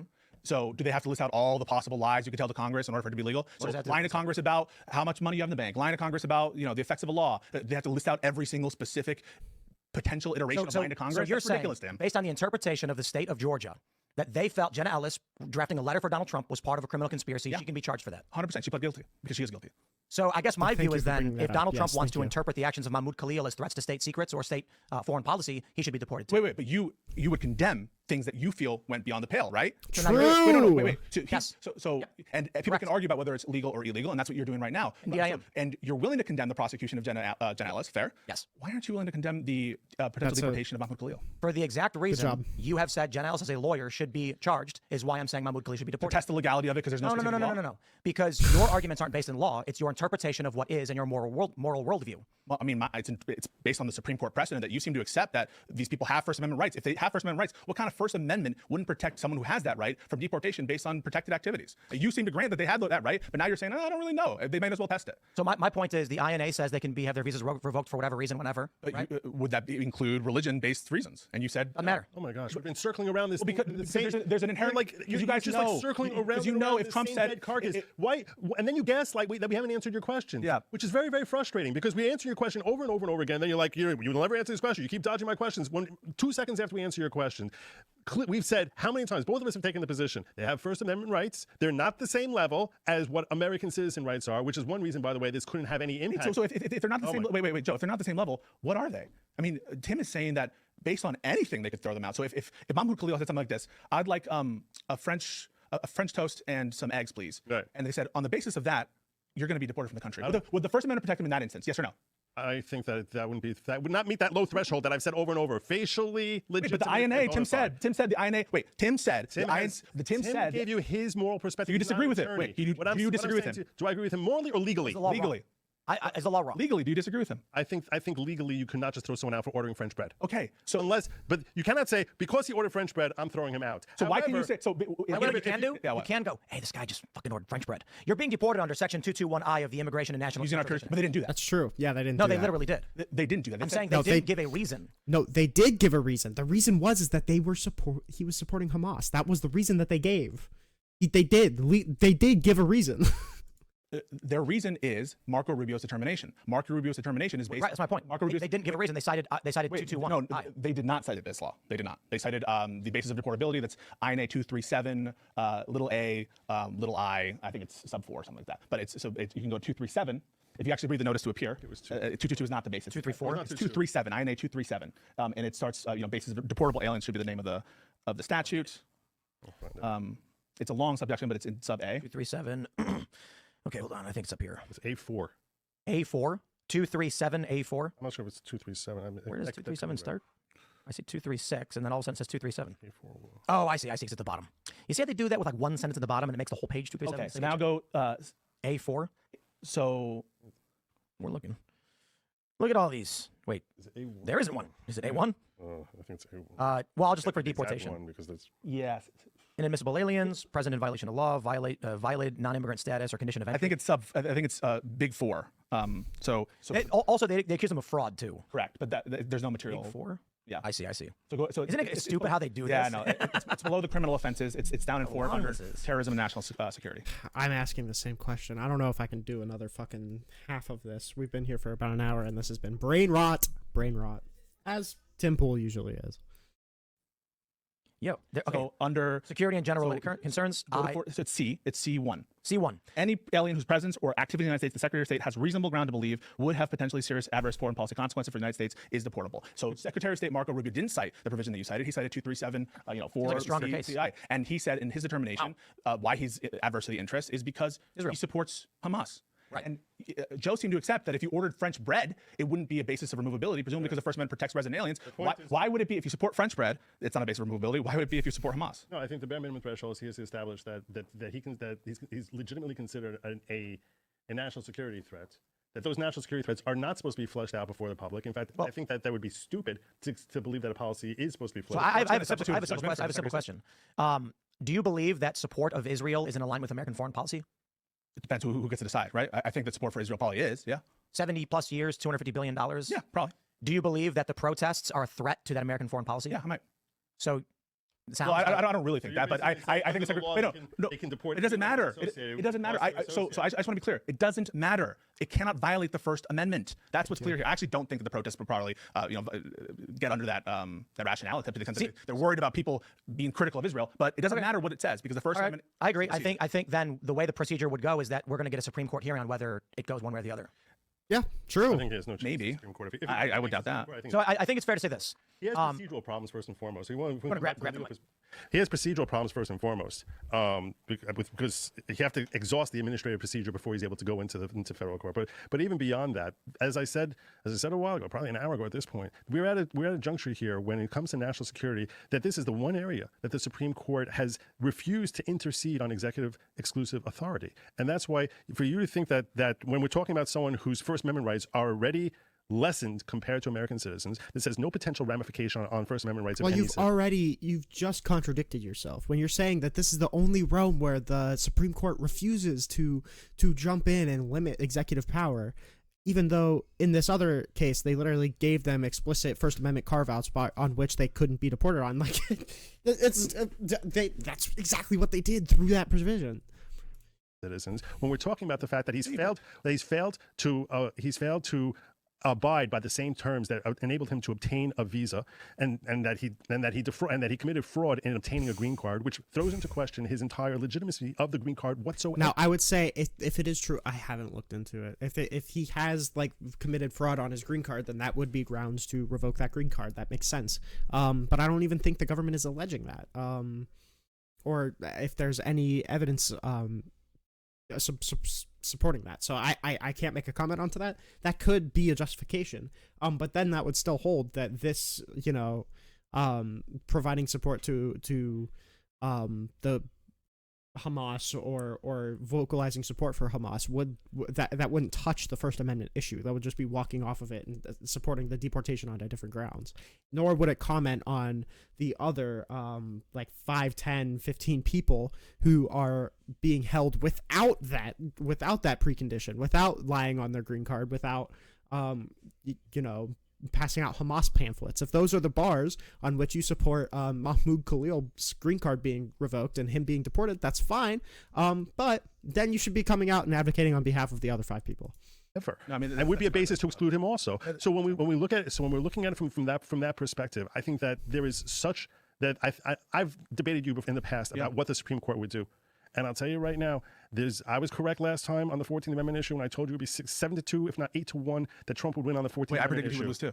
You thought he would lose. Sorry. I predicted. We're talking about his eligibility to run. I predicted Trump. Wait, I predicted Trump would win too. No. I did predict it. No, I have a clip of it of me saying he's going to lose or he's going to win. And I told you it would be 6-3. I said it would not be merely 6-3. I said even the liberal justices will recognize that this is so far out of bounds. I thought there would be it's going to be at least 7-2, if not 8-1, and it ended up being 9-0. And I'm telling you now, Mahmoud Khalil is not going to win at the Supreme Court level. I'll tell you right, there's no chance that he does, because this is the one area where the executive authority is at its highest, and unless you can show that they specifically hated this guy for one reason that had nothing to do with his speech, they obviously did. Because that on this one is the one that he obviously. Well, I think Pisco should have looked into the other cases, especially with that Turk lady. I don't remember her name, because you can isolate the factors super easy here. Okay, if you want to say that it's fine for them to deport Mahmoud Khalil because of the fraud and because of the handing out pamphlets and this and that, okay, well then do you defend the lady being deported on the grounds of her writing that essay in defense of Palestine? Do you support that? It's very easy to isolate factors here. I wish that Pisco wasn't so hard focused on Mahmoud Khalil in particular. That Muslim, that because he's a Muslim, they're getting rid of him. In that case, they're not. No one believes this shit, by the way. The normal, you realize how out of touch you sound to normal Americans. Everyone understands that the reason they're going after these people is because they don't like his speech. And that's the rationale they gave. You look at Marco Rubio, says his support for not Hamas. liking his speech affects foreign policy and national security, which is the whole point of that's granted to the executive branch. I want to add, the speech is particularly that it's anti-Israel, that it's critical of Israel. And I think the reason why I would agree with you on the court siding with the Trump administration over Mahmoud Khalil is for 2 reasons. The Supreme Court tends to be deferential on issues of national security. So even if there's rights, they allow for Barack Obama to pass the indefinite detention provision, things in the Patriot Act, torture of foreign nationals. Barack Obama murdered American citizens, multiple, I think, 4 or 5 individuals. So when it comes to the Trump administration saying, we want to support Israel, this guy came to our country and he's rallying people against Israel, it's bad for also, to be clear, Tim Pool doesn't support that. So I don't know why we're not doing like the moral outrage over that. I know for a fact Tim Pool doesn't support that wide deference. Policy. I imagine the Supreme Court's going to go, well, we don't care about rights when it comes to foreign policy. Then you have the issue of American support for Israel is very high. And so even if there was a principled issue of this person has a right to speech, everyone's going to be like, don't care, we like Israel. But I'm not trying to pull the nation here, Tim. I'm not trying to read tea leaves about the Supreme Court. I get it. I'm saying that the American people... I'm trying people... to push you guys. And the reason I'm trying to push you guys is because you both have platforms. Because if he was Tommy Robinson expressing racist views, if you would not be coming here screaming about his rights. 100%. 100% I would. By the way, I condemned a lot of these protests. I call them insurrections, some of them. Just to be clear about my consistency there, I generally am not seen as like a crazy person on this issue. I'm calling balls and shots, and I'm pushing you guys. Because I know if someone came up with a rationale, Johnny come lately rationale that said something like, we believe having Muslims in this country at all is a bad for our foreign policy vis-a-vis Israel. Israel wants us to have Muslims be out of this country. They want us to push them out. And so we're going to deport all these aliens because we can, and it's our foreign policy determination. I think that wouldn't you stand up and say that's wrong? Wouldn't you? Would you stand here and be like, well, the Supreme Court often defers Don't think to about the Secretary of it. State's determination about who is and who's not a threat? And so because the Secretary of State said the Muslims are all threats. But hold on, you're combining. You're combining a moral question with a legal question. So let's just on the law make them distinct. On the law. So on the law, once you come and say this is clearly illegal, of course the Supreme Court should not. In a scenario that what? Give me one time. In the scenario where the Secretary of State says it's in the foreign policy interest of the United States not to have Muslim aliens in this country. And that determination is made based on our long friendship with Israel and our long relationship with Israel, and they don't want it there, and we don't want to undermine that relationship. Do you need to write these 4 words down? Facially legitimate and bona fide. It's actually 5 words technically. Do you need to write them down? So I just want to be... Because every time you keep doing this crazy, this extreme hypothetical of banning all Muslims, and I keep coming back to you and saying, I've never took that position. What if it was all Muslim sympathizers? What if it was all people pro-Palestine? Like, it seems to me super consistent to say those categories as well, which may pass the facially legitimate thing, like Palestinian sympathizers. Right now we're bombing the Houthis, we're supporting Israel. It would make sense for, you know, the Trump administration not to want pro-Palestinian sympathizers in the country. What if that was the condition, that you can't voice support for Palestine? Would that be consistent still? My guess is probably yes, and ultimately he probably would support the Muslim thing if it got pushed far enough. We're gonna go back a little bit just to see where we left off. It's actually 5 words technically. Do you need to write them down? So I just want to be, because every time you keep doing this crazy, this extreme hypothetical of banning all Muslims, and I keep coming back to you and saying I've never taken that position. I don't know anyone. I gave you that citation. Trump has never taken that position. That citation, that crazy, ridiculous hypothetical, and then I come back to you and I say, why are you giving me this hypothetical? That citation is from Kleindienst versus Mendel. That language comes from Kleindienst versus Mendel, as cited in Trump versus United States. 1972. Trump versus Hawaii, in the section on the Establishment Clause. So, but that had to do with an admission decision. We're not talking about admission decisions. And then after that, the Supreme Court has said that you have... That damn mic is pissing me off. It sounded perfectly fine when I tested it.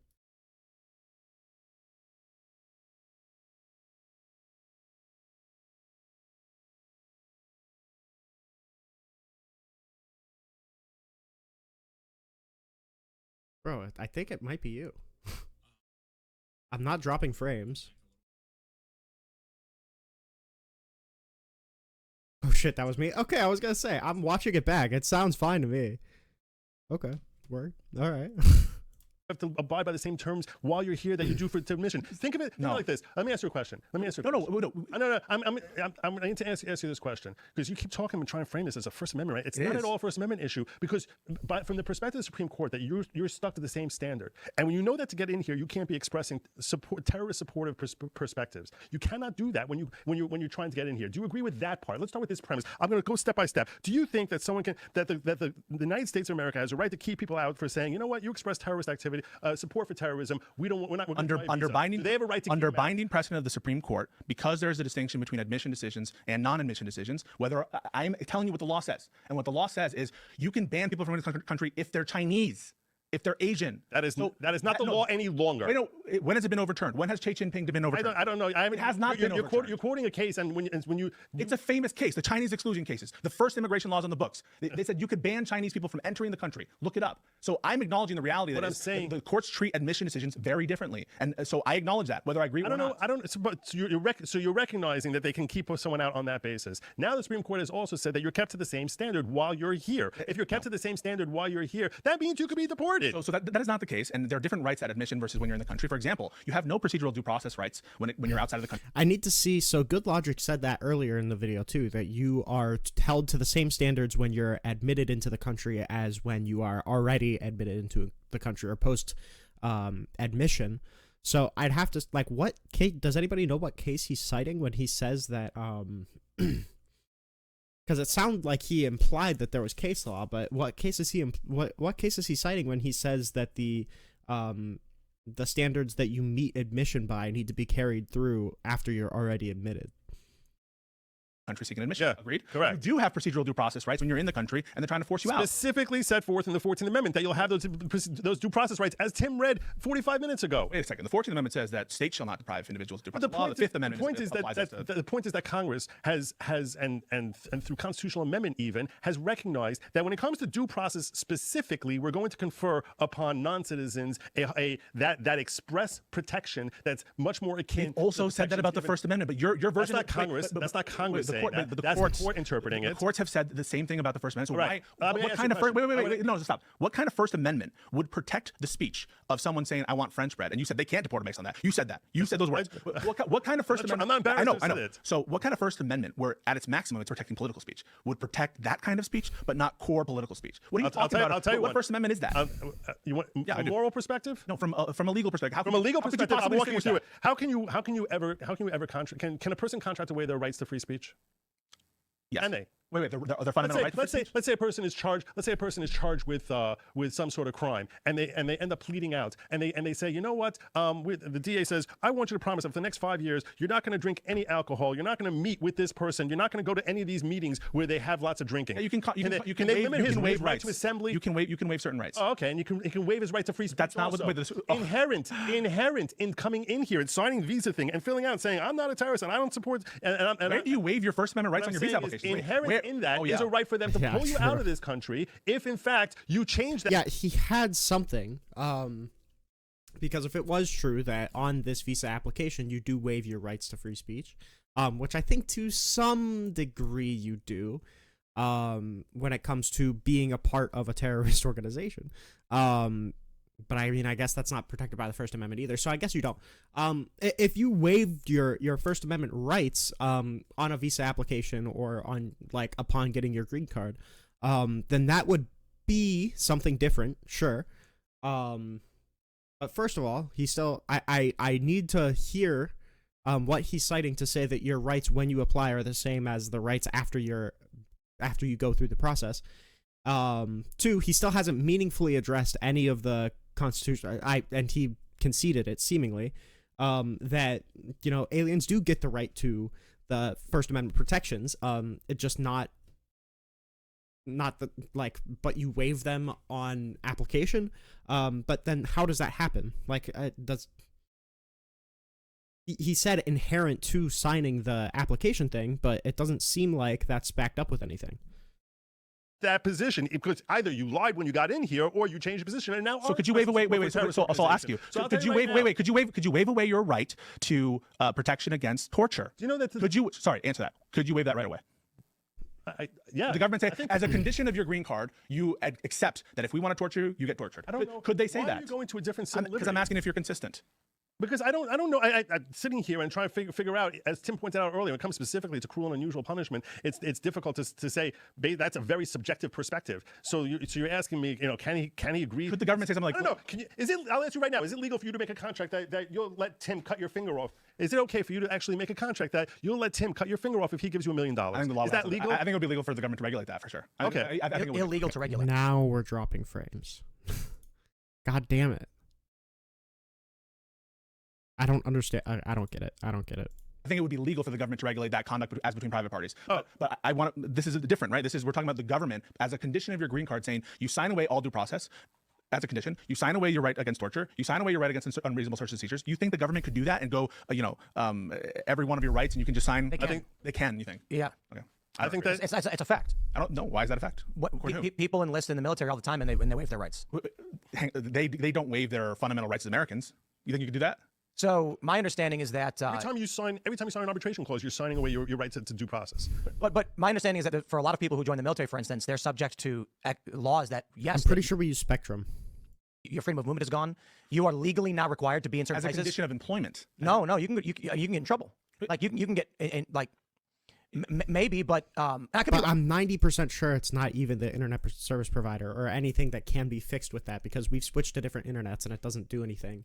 I'm pretty sure the problem is that there's just something blocking, because I usually connect to an extender, and then the extender gets it from the router. There's too much in the way between the router and my computer.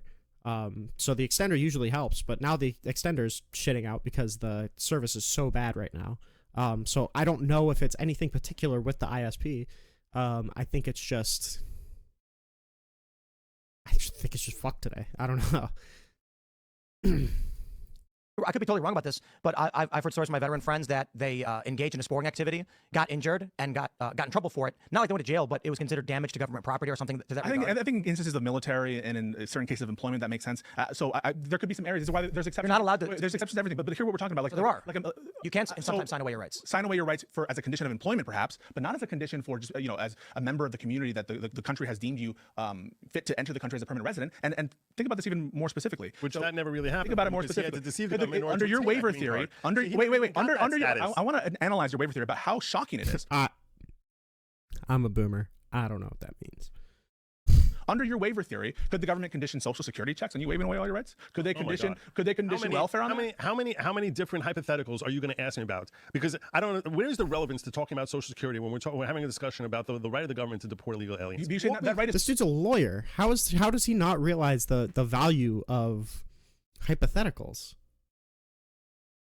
What? Why? Like the fact that conservatives always feign over like, oh, how many hypotheticals are you going to ask me? It's a consistency test, and you know that. You know that hypotheticals are one of the only ways, or one of the most effective ways, that you can get people to realize that they're being inconsistent or stupid. Obviously, there's use in hypotheticals. I don't know why conservatives always do like the how many hypotheticals are you going to ask me? They're a useful rhetorical strategy. Is so ephemeral, right? That right, you said that that people have First Amendment rights, that resident aliens have First Amendment rights, but that right is so ephemeral that it could be waived away as a condition of entering the country at all. I think your First Amendment rights could in theory be waived away even if you're an American citizen. All the Even more for so. getting Social Security checks, even for getting any government benefit at all. It's such a random and ridiculous Why don't perspective. you answer it then? I don't, because I don't know. I don't know the answer to a question as far as. Wait, what do I know? Don't tell me what I know. I'm telling you, I If the don't know. Are you government, calling me? no, Are you saying fucking I'm know this. trying- No, this is I don't know what garbage. that means. I don't know why we're even. I can't waive entertaining away. I can't waive away Social I Security. don't. No. So real quick, if someone were enlisted and they organized a protest, I'm trying to use this specifically as Mahmoud Khalil, it is a criminal offense. So you can actually sign away your right to engage in protest. As a condition of employment in the military. It's not employment. Yeah, you're subject to military code. Listen, there can be specific cases for military service that. But real quick, you're arguing the government can. So if I were to go to Best Buy and they said, so long as you're an employee here, we expect you not to protest. That's a contract condition of employment, and it makes sense. Like the Snow White controversy, the producer's son went and reprimanded Rachel Zegler. But to go to the government and they'll say, no, we won't just fire you. We will put you in prison if you speak out against us. So differences based on private versus public, just to be clear. So New York City human rights law that you cited before actually does protect certain kinds of expressions and on off-job political activity. So some states do impose those statutory frameworks that protect that kind of activity. And I think that you'd probably agree with a lot of those laws that say that, for example, you can't be fired if you're a Republican. Some people have only in DC. Only in DC. No, I think it's only in DC actually. Yeah. Okay. But regardless, like we're talking about private, usually the Bill of Rights does not apply as to private actors. And so we're engaging in First Amendment analysis for people who you've acknowledged have these rights. And what you're suggesting is beyond military, which can be a category of its own, and fine. I'll even accept that it's a category of its own because military is so, particular or something. What you're suggesting— I thought of a funny line of argument here. Okay, well, wait. Is that even American citizens can be deprived of their rights by the government just choosing to condition certain benefits on that. And that is what I mean when I say these are our rights. When you accept certain frameworks such as his, of this wide wait, no, I want to finish my statement. When you accept this framework of wide-reaching waiver, or when you say, rights don't really matter that much because they're just going to be interpreted, you are signing away your own rights, not just those of immigrants. I'm not Trump is violating free speech or helping a criminal escape U.S. jurisdiction. Oh, yeah, technically. Yeah, because if he was violating the law by like occupying these places illegally, then deporting him without charging him of a crime or not giving him any like charges does feel a little weird. But it doesn't actually the problem with that is it's not that crazy to just deport a dude if he's a criminal.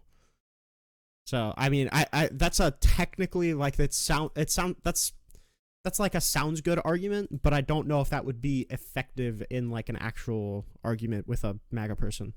Not at all. That's a real, especially since they don't care about jurisdiction or they don't care about prosecuting crimes. They just like, if there's a brown person leaving the country, they're happy. That I'm talking about the rights that attach to a foreign national or a foreign visitor or someone holding a green card to American citizen. When over and over again, I'm sorry, I didn't mean to cut you off. No, go finish. When you're trying to engage in fear porn of trying to say if we limit his rights, which the Supreme Court has already limited his rights, and saying he doesn't have the same level of rights, and that's somehow some threat to American democracy or constitutional rights or your First Amendment rights are going to be taken away, that is utter hogwash, and you know it is. I just think it's also silly. Literally nobody cares about anyone's constitutional rights.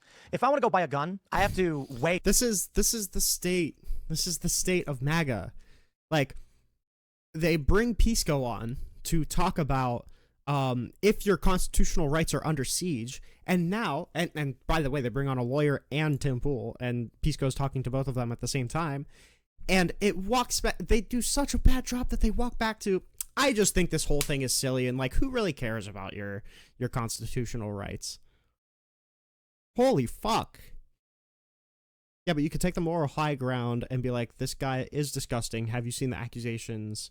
Trump is helping him escape. Yeah, kinda. Yeah, kinda. Yeah, I don't know. It's just it sucks that the conservative state right now is literally like we're walking back on all of our fundamental rights, like the libertarian branch or the libertarian thought processes of conservatives, or libertarians in name, is dead for some reason. Like Tim Pool literally just said, I think it's stupid to fight for your constitutional rights. What the fuck? What the fuck? Waive my right against self-incrimination. The government has a requirement unto me that I waive my right. And poor Hunter Biden actually faced criminal charges because he did not want to self-incriminate as an illegal drug user, which he has no obligation to do. And I actually said, I hope he wins. I hope he challenges to the Supreme Court. Do not pardon him. I want him to go to the Supreme Court and say, the government has no right to, as a condition of my right to keep and bear arms, to self-incriminate. Violation of the Fifth Amendment to enforce it, so that I can enjoy my second. Instead, they always do this. The courts say, or the government says, let's not let that self-incriminate. I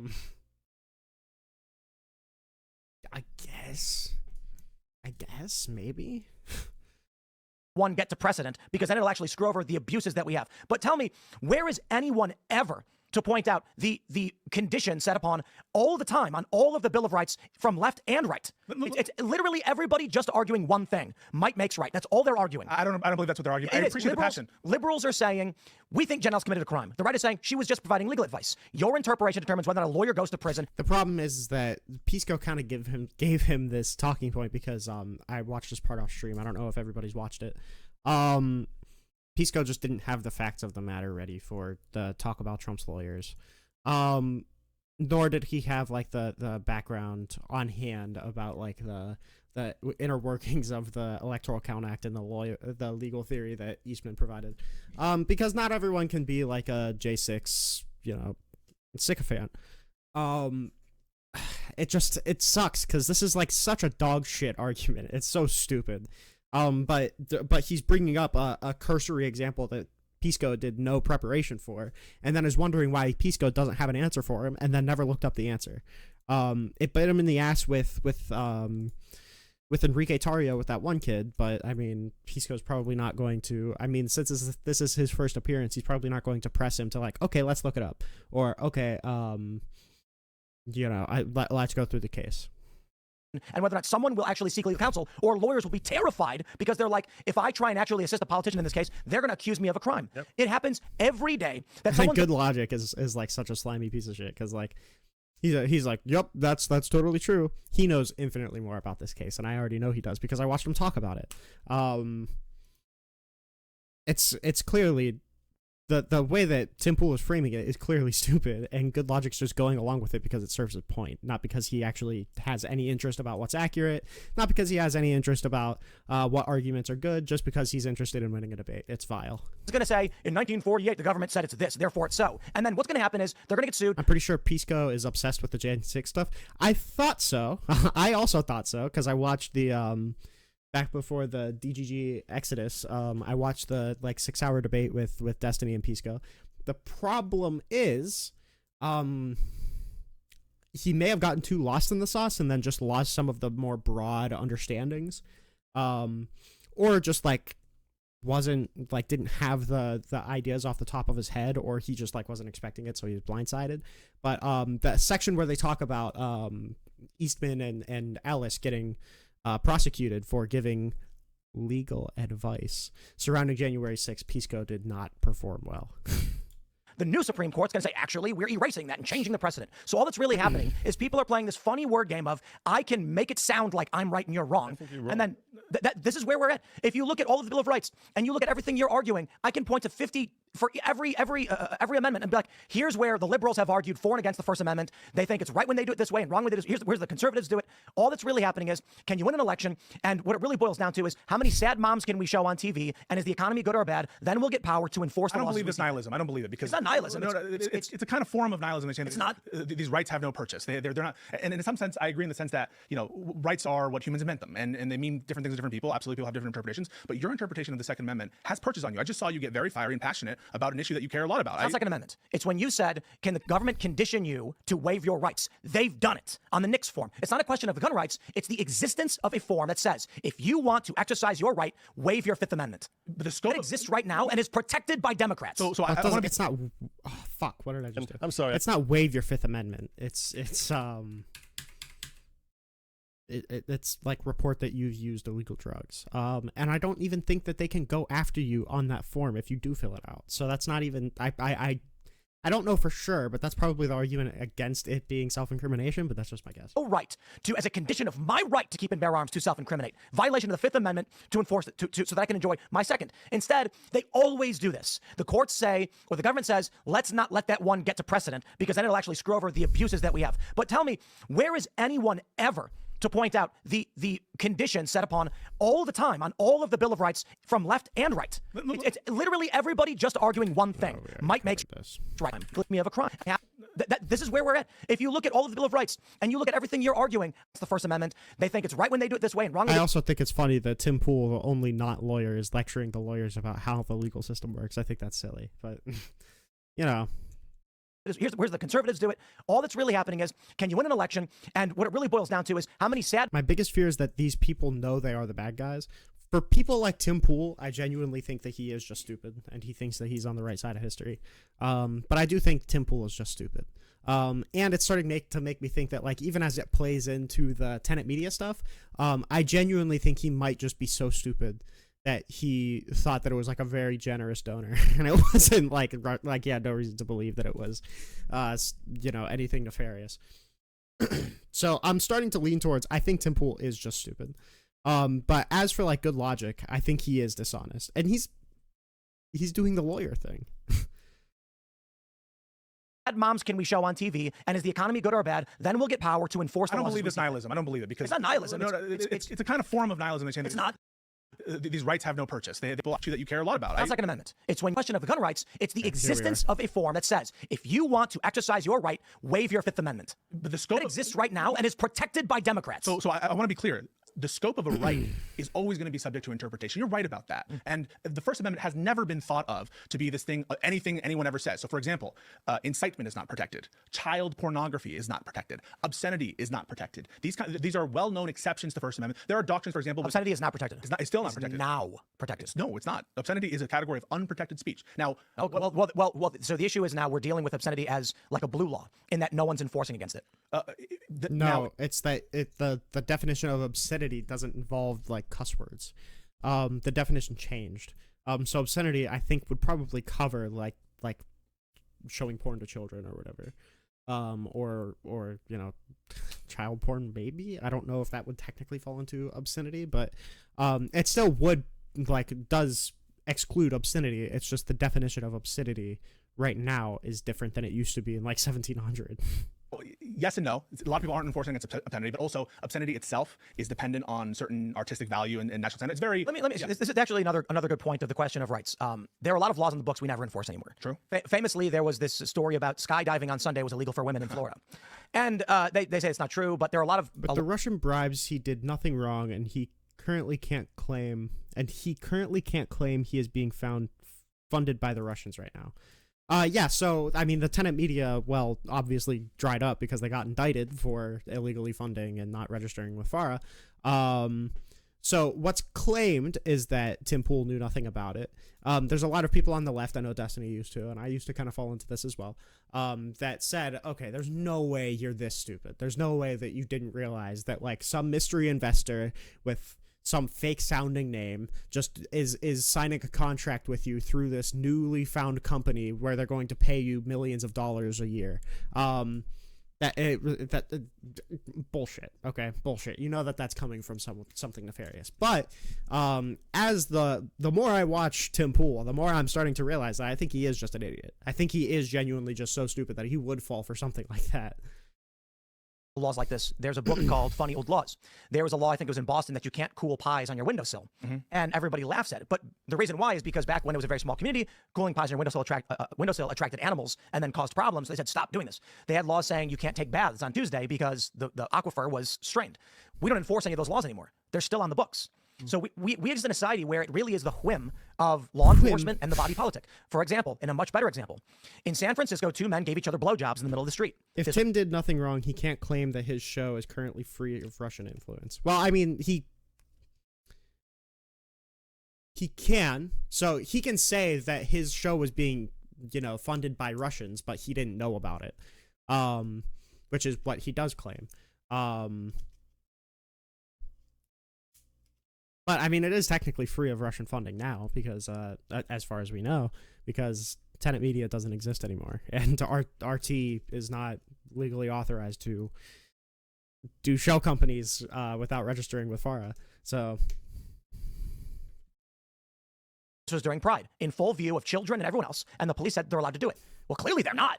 I mean, it's obscenity laws across the books in every facet ban that. Why don't the police arrest them? Because all that really matters is if the public is willing to tolerate and accept it or not. And if the people would this is why we get leftist terrorism. The reason why we see Teslas being firebombed is because what's the end result? You're going to see Vancouver, for instance, booted Tesla from their auto show, saying we can't keep it safe anymore. This is the purpose of the might make right ethos, which we see dominant right now in I'm not saying Democrat liberal entirely, I'm saying predominantly far left. They're enacting that, and it is used to amplify their power and the moral worldview they have. Thus, as it pertains to the Columbia protests, what did we see?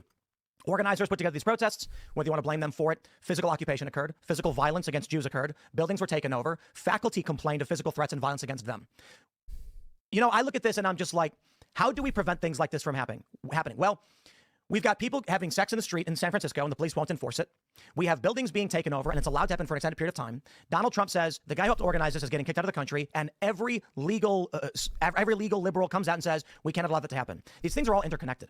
And so the question really becomes, are you willing to enforce against things that cause damage to your moral world? There's a good chance he's still being funded because he has no idea. I mean, yeah, that's true. I mean, there's no evidence of it, but I mean, yeah, technically.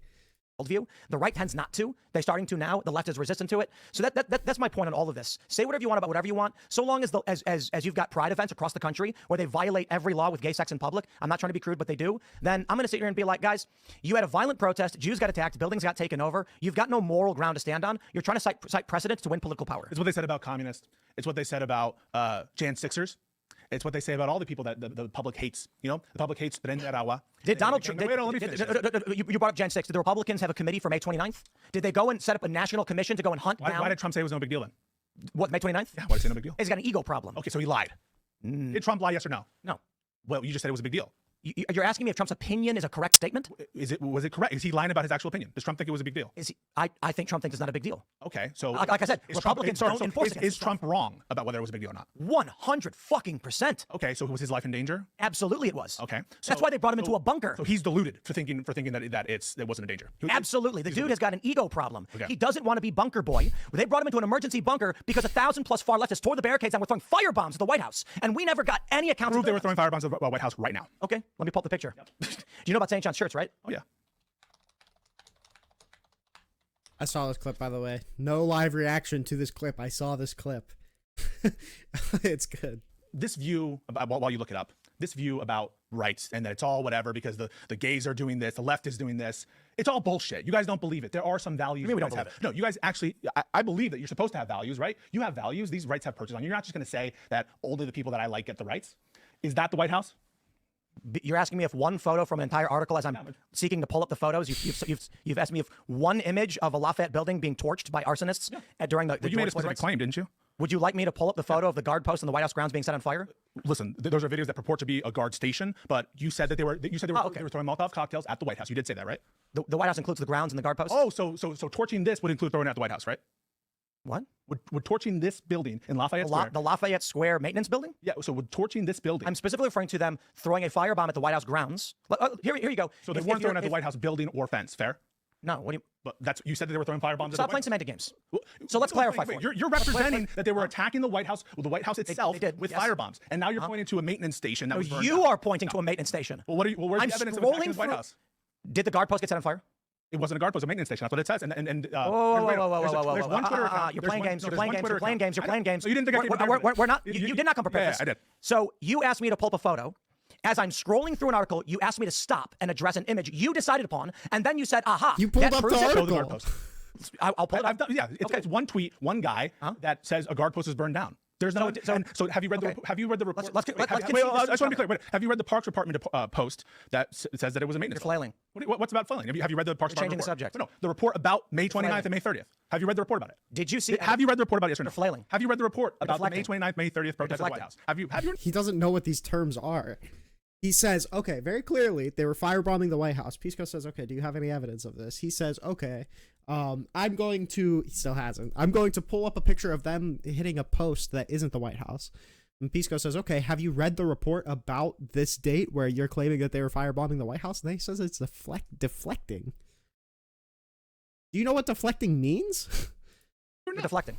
What am I deflecting You're about? changing the subject. What subject am I changing? Let's go back to on May 29th, 1,000 plus far leftists tore the barricades down, injured over 100 law enforcement officers, set fire to St. John's Church, torched several other buildings, flipped over cars. Who's changing we were talking about whether they had thrown Molotov cocktails at the White House. You interrupted me as I was there's addressing May 29th and asked me to pull up the photo, and I said I would do that. You made for a claim. You said that they were attacking the White House with Molotov cocktails. You don't have evidence for that, right?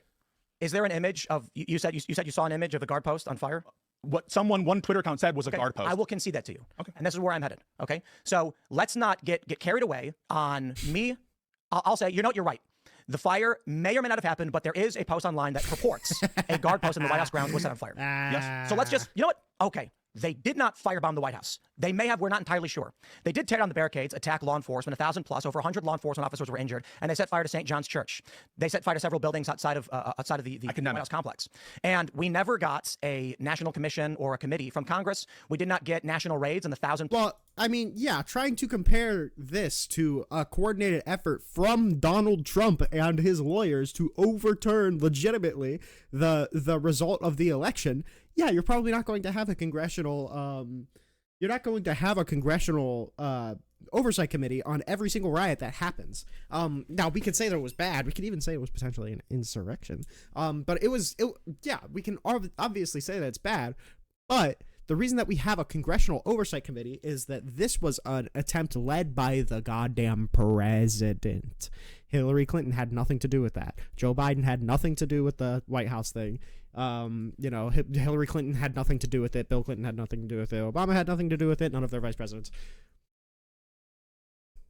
The reason that we have the oversight committee is because Donald Trump was involved. That's why. If Barack Obama was trying to firebomb the White House in order to overturn the results of the election, then there would be a congressional oversight committee on Barack Obama's involvement with that date. Obviously, it's just not the same.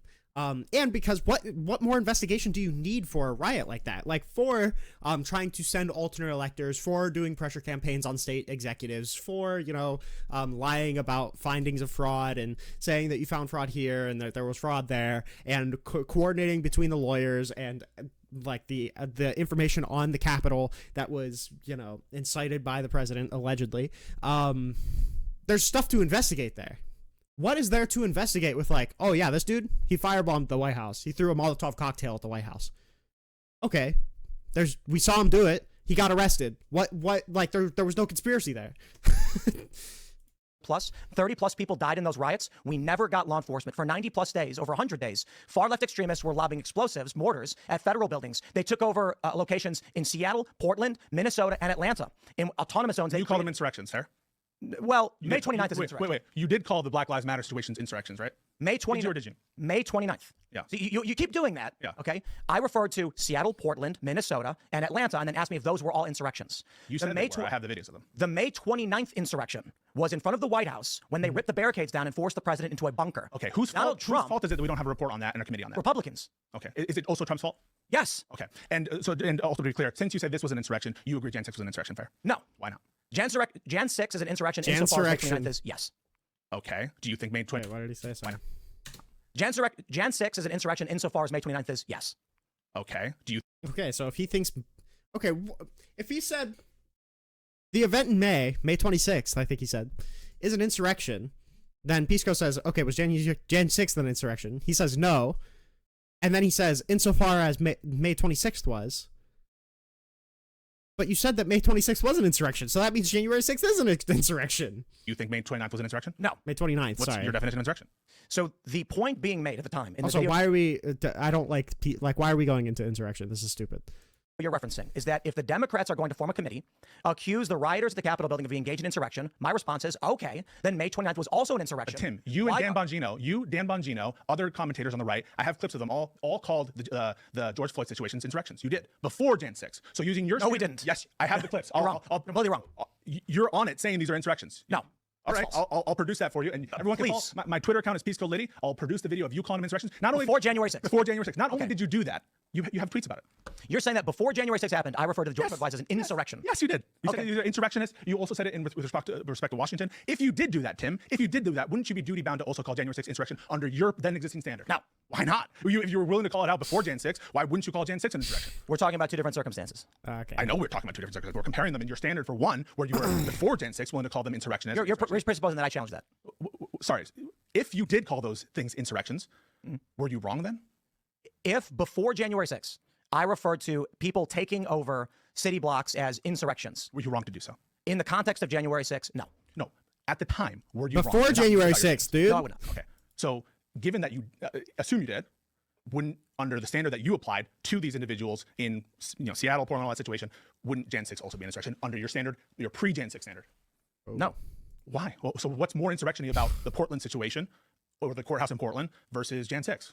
How long was were the city blocks in various cities occupied? It depends. Several weeks to months. So it's the length of it. That's length is the difference in insurrection. Well, first, you're presupposing that I used the word insurrection. YouTube Shorts stream. The reason I'm not doing that right now is because the YouTube vertical stream is touchy. I want to make sure that this shit's working before I go on to a different form of streaming. But we're assuming that as a predicate. Right, and I challenge that. And I'm lazy. It may have been the case, and I would argue this. The term insurrection as applied from January 6th on was very specific. The intention of individuals to stop an official proceeding to keep a president in power. That was the definition of what insurrection was. My argument after that is, if you're going to argue that January 6th, which included a large group of rioters and a large group of peaceful protesters all wrapped up in the same thing, then I would argue, let's also get a commission on May 29th. And I met Republicans for continually avoiding it and doing nothing about Pull it. up the clip you did? Okay. Let's hope Pisco tweeted it. Like he said he would. So bad.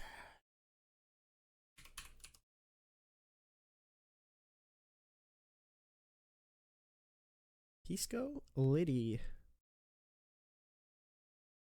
Attacked, they demanded his resignation. And all he did was make it worse, make everything worse. But I truly believe that's his intent.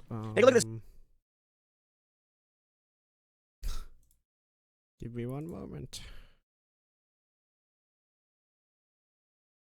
story from Katu 2. Tear gas deployed, Mayor Wheeler in the middle, fire outside federal courthouse.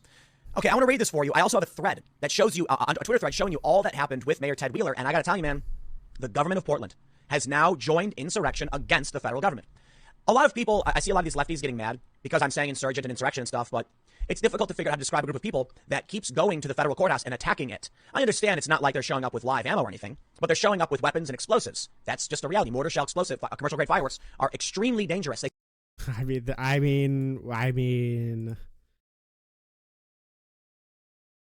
Yeah. This is, as far as I'm concerned, official government joining in. This is, as far as I'm concerned, official government joining in, engaging in the insurrection against. Oh, I'm sorry. Okay, I now remember exactly what the point I was trying to make. With the diligent valor? Yeah, the court documents said that the far left breached the courthouse on July 4th. Okay. That these people, insurrectionists, entered federal jurisdiction, and that prompted the deployment of these officers to the federal. Yeah, I mean, it's hard to get clearer than that.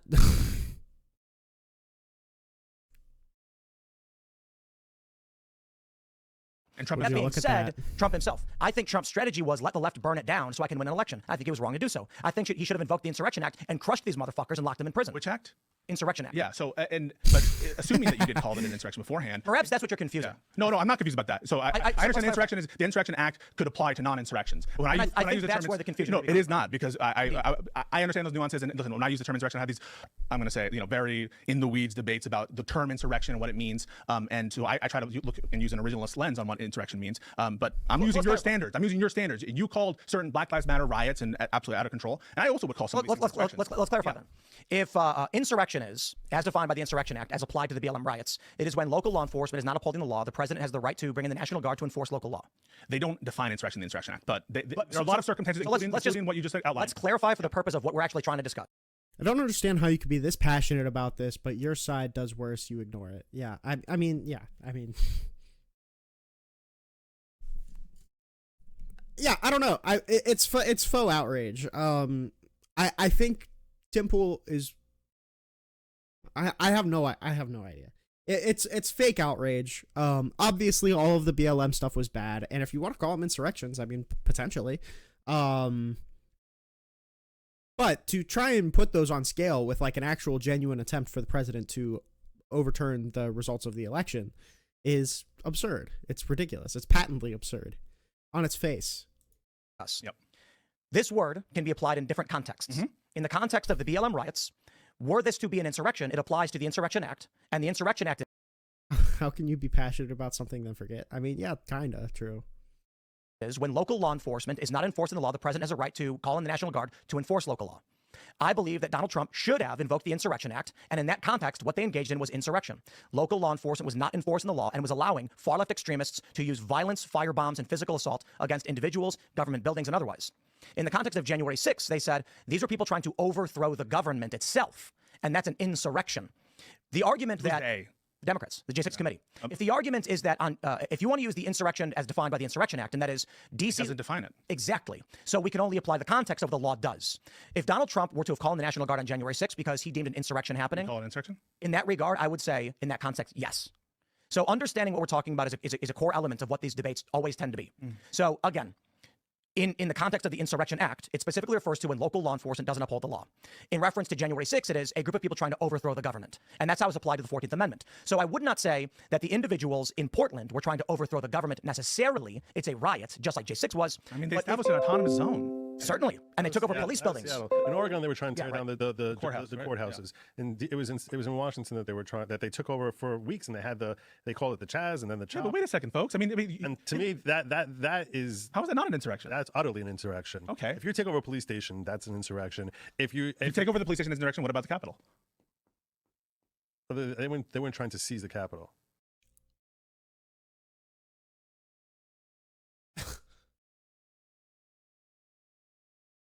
Yeah, they were.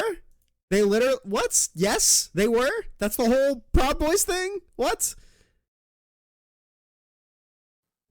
It was like it has to be a permanent takeover of the police office. What I'm saying is when they come marching in there, the same way people and 1770. Just go read 1770. Read the Tario indictment. Read the 1776 returns memo. 6 previous elections, or at least 3 or 4, going back to Gore v. Bush, there have been people who have been coming in there and screamed that they were unhappy with the way things were happening, and were removed. Is that what happened? Were removed by the Capitol Police. Yeah, so I have a definition of insurrection that would include some things and exclude other things. It doesn't become insurrection simply because there's thousands of you who are like that individual there. So does it become insurrection when you're trying to overturn the results of the election? Does it become, which by the way, size does actually play into the definition of insurrection in almost every case. Does it become insurrection when it's, backed by the president? Does it become insurrection when there's a legitimate attempt to actually, yes, seize the Capitol? Any definition that you could give of insurrection that doesn't explicitly carve out all of the situations from January 6th encompasses January 6th. Like, unless you make a specific carve out where like, oh, it's this, and this, and not when the president who has blonde hair submits alternative electors. Like, unless your definition's not like specifically tailored to exclude January 6th, every definition of insurrection includes January 6th because it's one of the most clear cases of insurrection in the world. So no, there was no plan. There was no plan that we're taking over the government. There's no plan that yes, there was. We're going to remove Mike Pence. There was no plan. Yes, there was. I dispute that. But the plan was from Enrique Tarrio circulating around the Proud Boys, and similarly to the Oath Keepers, that you occupy the Capitol for as long as you can in order to stall the certification of the election and to depose Joe Biden as the president-elect. And pressure Mike Pence to choose the false electors from Donald Trump to declare Donald Trump the president. There was a coordinated effort in order to do this, and they were literally chanting to hang Mike Pence, and they fucking erected a guillotine outside of the Capitol. What do you mean? Like, everything that he just said is patently false. Like, not interpretatively false, just wrong. Just wrong. I think we should step back because I know it's fun to talk about the term insurrection, but really what Tim is getting at is what his perceived inconsistency on the left wing and the right wing with respect to rights. What we're here about is rights, and I don't think, and I think that you agree, that rights mean more to you than just what the majority of the population thinks. I or the disagree power. with his assessment. Yeah, okay. I don't think that it's like if I'm sitting here, I'm like, now because I'm in power, I want to have more of this. I do everything I can to remain as consistent as possible. There are times that I've seen Trump do things that I say, this is wrong. He did one of this week, like, he endorsed Lindsey Graham as senator. To me, that should have been a violation of his First Amendment rights right there, just uttering that phrase. So yeah, Lindsey Graham's pretty pro-Israel. That's the thing. That's the thing with Trump supporters, that we're like, listen, I disagree with Trump all the time. Like, he sneezed and I thought his voice sounded funny. And it's like, they completely disregard anything that actually has anything to do with Donald Trump's character or policy agenda, or anything that has anything to do with Donald Trump as an effective leader. But they can still claim that they're not partisan because they disagree with Donald Trump on a minutia issue that if they had a conversation about it, they would walk off immediately. It's the fucking stupidest thing in the world. This is not holding your leader accountable, by the way. Holding your leader accountable is not saying, like, oh yeah, he said stimulate when he meant to say exacerbate. That's not holding your leaders accountable. See, what are you racist? You assume because I'm Jewish? I know that because I'm Jewish that I must be pro-Israel. Oh, now you guys When have are you heard me sensitive. express that? No, why would you assume? You say you're very pro-Israel. Soy. What I'm saying is you're just coming out there and saying because someone is pro-Israel, that means I like didn't say Lindsey that Graham. because some. Oh no, that's tongue in cheek. Don't act offended. No, what I'm saying is you're just drawing these conclusions. No one's about drawing it. conclusions. I've never been racist enough to be a Democrat. Let's try this. Let's just try this. How do we reconcile that problem I already mentioned? Yeah. The NICS forms requires you to waive your Fifth Amendment rights. For the military. No. Oh. This is anyone in the United States who wants to buy a gun must waive their Fifth Amendment rights in order to exercise their second. Yeah, so what the court tells us to look at, because I'm going to take the Supreme Court and their precedent, it says you look at the time of the founding and the enactment of the Second Amendment, what were the kinds of regulations that were in place there that the framers would have considered part of their Second Amendment rights. No one thinks that these rights are absolute in all circumstances. For example, no one thinks that the Second Amendment prevents us from having laws that prevent access to felons or prevent laws that prevent access of guns to the mentally incompetent. These are well-established. I disagree. I think they protect that. So you think that felons and mentally incompetent people have a right to possess weapons? Under the Second Amendment, yes. Because it clearly states the right of the people to keep and bear arms shall not be infringed. It doesn't say unless we at some point deem them to be. Now, to be fair, there is the argument of due. I can't believe anyone who has a legal background can support Trump after he black bagged people and sent them to a communist gulag with no due process. It's because lawyers are kind of slimy sometimes. I mean, in order to represent people who are likely guilty of murdering somebody in a court of law, you've got to be a little slimy. And realistically, I don't think any of these lawyers who come out and support Trump, they usually fall into two categories. They're grifting or they're power hungry. I don't think that good logic is power hungry because I think he realizes that he's not going to be able to lick Trump's balls enough. So I do think he's a grifter because it got him on Tim Pool. And like all of the like soy raging that is like so unreasonable and all of the completely dog shit legal arguments that he's been making, I think he's a grifter. And the last I remember walking away with the same impression the last time I watched one of his debates on stream. And then the other ones, just like a Steve Bannon or a John Eastman, they just want the power that comes with supporting Trump. Process. The reason why felons can't have guns is because the Constitution guarantees due process. All rights can be curtailed following due process. So you think that felons should have the right to have guns, but that green card holders don't have the right to speak? I mean, no, I just literally said due process can strip you of your rights. You can have your right to freedom of movement, freedom of speech, everything curtailed if you are in violation of law. In fact, you could be enslaved. The 13th Amendment explicitly allows you to be a slave if you jaywalk. I'm not kidding. I know. Yeah, pull it up. The 13th Amendment says any crime. It doesn't specify felonies or misdemeanors, meaning you can commit a petty offense by not returning a library book, and that gives the government the right to enslave you. Granted, those things don't get enforced that way. Well, would you consider like? Let me ask you a question. Do you think that do you think that someone who gets a green card has more rights, should have more rights than a felon? Depends on. Because I actually think that's such an immoral position. To me, I look at it as someone coming from the right, and I say to myself, look, depends on what kind of rights you're talking about. More or less rights doesn't map onto anything. There are probably some rights that a green card holder can have that are, that a felon probably shouldn't have. It depends on what rights, but there's also probably otherwise. Steve Bannon isn't a lawyer. Oh, I mean, I get like the smarmy lawyer vibe from him, but maybe he's not. I know Eastman is, and I know like Chesborough and Ellis and shit. I wouldn't be surprised if Bannon had a legal background, but maybe he doesn't. I don't know. The same way I have someone in my house, and if someone's in my house and I invite them into my house, there's an expectation they're gonna comport themselves with a certain level of conduct. I came in here before and I said what is accepted protocol during the show here, because I'm a visitor here in Tim Pool's studio. If I'm Tim Pool's kid, there's a different standard where even if I violate that, if I violate it here, he's gonna throw me out of here. And as you would agree is his right. Let me give you. Yes, but the United States also has the rights to set the standard that green card holders follow, and through the Constitution, we gave them First Amendment rights. You agree. We gave them due process rights. You agree. I wish we could talk about the Alien Enemies Act, because I'd be really interested to see how quickly the due process rights of illegal aliens go away with Mr. Good Logic here. I'd like to see just how quickly he can erase those due process rights from the illegal immigrants, or the undocumented immigrants in the asylum seekers cases. Yeah, I'd like to see how quickly those rights just like fade away once the Alien Enemies stuff comes up. But due to the time left, I have a feeling it won't come up. In that case, if his kid is now, he grows up and is 12 years old, 10 years old, and he says, I'm gonna no longer support you any longer, we would say that is something that could be criminal. Let me give you what you want. I do agree. American citizens have more rights than green card. Well, I do agree with that. Well, thank God we I got want to to be, that. but I want to be specific. Even felons. He conceded that right off felons, the bat. They're not coextensive, right? So I think felons have some rights that green card holders don't have, and I think green card holders have some rights that felons don't have. For example, felons don't necessarily have free speech rights to go and protest and stuff, right? So to be clear, I think they're not overlapping. But these are ways in which, importantly and critically, green card holders and aliens have different rights. For example, you can't exile a U.S. citizen if they commit a crime. You can exile. You should be able to. You think that you should be able to exile American citizens out? I would prefer it instead of capital punishment. I think capital punishment is worse than exile. I don't trust the state to kill people. The example I like to give to conservatives who tend to be pro-death penalty is, imagine Kamala Harris pointing at someone saying, trust me, that guy should die. They would never believe it. I would prefer it if, when it came to capital offenses, we just said, we're going to put you on a boat and kick you Why not off. just be against both? Why can't you can be against both? What do you do with these people then? Keep them in prison. Who's paying for it? I guess we are. So you're asking people who want to kill. So here's me looking at a group of people and they say, that person raped and murdered a child, they should die. And I say, no. We don't trust the state. I'm glad you say that, but I don't like that person. I think what they did is evil beyond belief. And if we were to Let's unleash them on the world. let's throw them to other countries.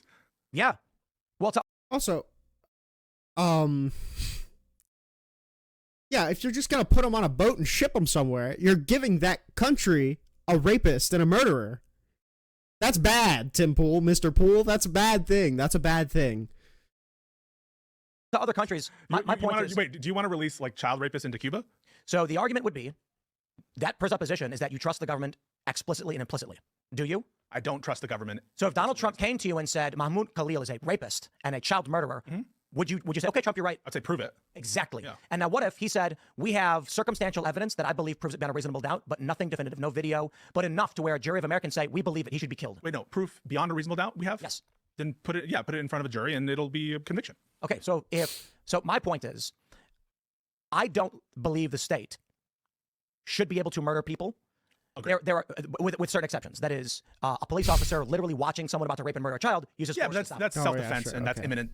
The issue I take largely is, in many circumstances, we see that, I don't want to get into a death penalty debate, but here. But why do you want to send child rapists to other countries? Because they're not child rapists. The issue that's is... the example you gave. Because I'm trying to choose the most evil thing imaginable. But the what you're putting there is, you trust the government implicitly when they accuse someone of a crime. But I also don't want In to send which child rapists to... Well, no, it's not that we fucking trust the government. It's that we trust the court system. We trust all of the appeals courts. We trust the government in bringing this conviction, and we trust the attorney general that they didn't lie in this indictment, and we trust the jury that convicted this person. Like, it's not just the government. I don't like when people do like phrase the government as this big boogeyman who can make unilateral decisions. There's a reason that we separated government into so many different parts, is that it's a lot easier. And I don't even know if I agree with like the death penalty, but this is just such a stupid fucking argument. It's a lot different thing to say for Kamala Harris to point at somebody and say, hey, this fucker needs to die, and for a jury, all of the court, all of the appeals courts, the attorney general, the jury, like, this is it's so many degrees removed from just like this big spooky government making the decision. Neither do I. So then why do you want to send exile, a bunch of fucking hardened criminals to other countries? Because you're assuming they're hardened criminals, and that's not my point. Oh. And I'm not saying to other countries. I mean, what country would? Where would you exile them? Fucking Antarctica? Just put them on a boat. Yeah. Yeah, just put them on a boat. Let me ask you a question. Are you for the death penalty? No. So what? So you would ask other people to pay the bill for child rapists? Yeah. And what if they say we refuse to do that? We're going to kill him. I would say you can't. What if they outvote you and they do it anyway? I guess they would outvote me and they would kill him. I feel like Good the issue answer. I take I is not, of mean, course, in defense of yeah, evil. true. It is obviously if someone is about to engage in an act of great bodily harm or death against another person, we actually reserve universally the right to stop that person. Well, actually, I would say the left largely doesn't. But a lot of people on the left, the liberals, and almost all of conservatives do agree. If someone's about to engage in great bodily harm, you have the right to stop. Self-defense. But we're talking about someone who's been duly convicted, whether it's murder of a child, rape of a child. I don't want to throw them in. I don't want to exile them and make it so they're free. Put them in but then that's like the death penalty. Do they not have any food there? Or do they have servants there? I guess none. So you're killing them by banishing them to a place where there's no. Maybe. Okay, you're in favor of the death penalty. You're just favor of death penalty by starvation and exposure. Yeah, true. Maybe. No, you're not. You're not. No. I'm saying maybe they'll die. Yeah, maybe. Okay, but should we be? Certainly they'll die. Okay, If you send them to Antarctica where there's no food and with no clothes and no shelter, they're going to die. Don't say maybe. It's like a 99% chance that they die. So you do support the death penalty. You just support doing it way crueler and also way more expensive by getting this fucking boat to send them off to Antarctica and making the negotiation with whoever owns the Antarctic land. Yeah, it's my ass. So maybe they'll die. I can't believe I got the liberal arguing for the death penalty. No, wait. I'm against both exile. I'm against both exile, and I'm against a U.S. citizen, and I'm against. Well, fair point. I'll concede you this. Exile is much more difficult in today's day and age because there's national boundaries everywhere. Yeah. But my argument would be penal colony is preferable to death penalty. So then perhaps you're paying for it anyway, right? We'll put it this way. Perhaps we actually would agree largely that we want life imprisonment. We just disagree on the extent of how we actually implement Should it be in America or should it be in a penal colony in some horrible place? But then it's just Maybe it's not a horrible place. Maybe it's just you don't get the luxuries of society. I'm not saying nice, but I got to be honest. Like an island with a 20-mile it's a circumference. good drink, bro. The Smidgers are good. Yeah. I don't trust the government, and I don't like the idea that innocent people are killed. And Also, if you don't trust the government to make the determination that like somebody needs to be put to death, then why do you trust the government to deprive somebody of all of the luxuries of society? It's essentially the same thing. You're putting almost the same like level of trust in the government by making that determination either way. What are you talking about? And there is a high percentage, I think it's over 1% of death penalty cases end up being innocent people. And that's horrifying. And I appreciate Also, that about you. holy yeah. Talk about something I wanna move to important. one issue then. If you care about due process and you care about the innocent being faced with consequences they don't deserve, can't you condemn the Alien Enemies Act deportations where these guys are not even given a hearing? They're just being thrown into a slave colony in El Salvador. How can you say that you're okay? You want to make sure that we have this robust process where some of these people are claiming they're trying to flee Tren de Aragua? That's bad. So the issue I see largely is you and I completely disagree as to the constitutionality of the arrest of John Ellis.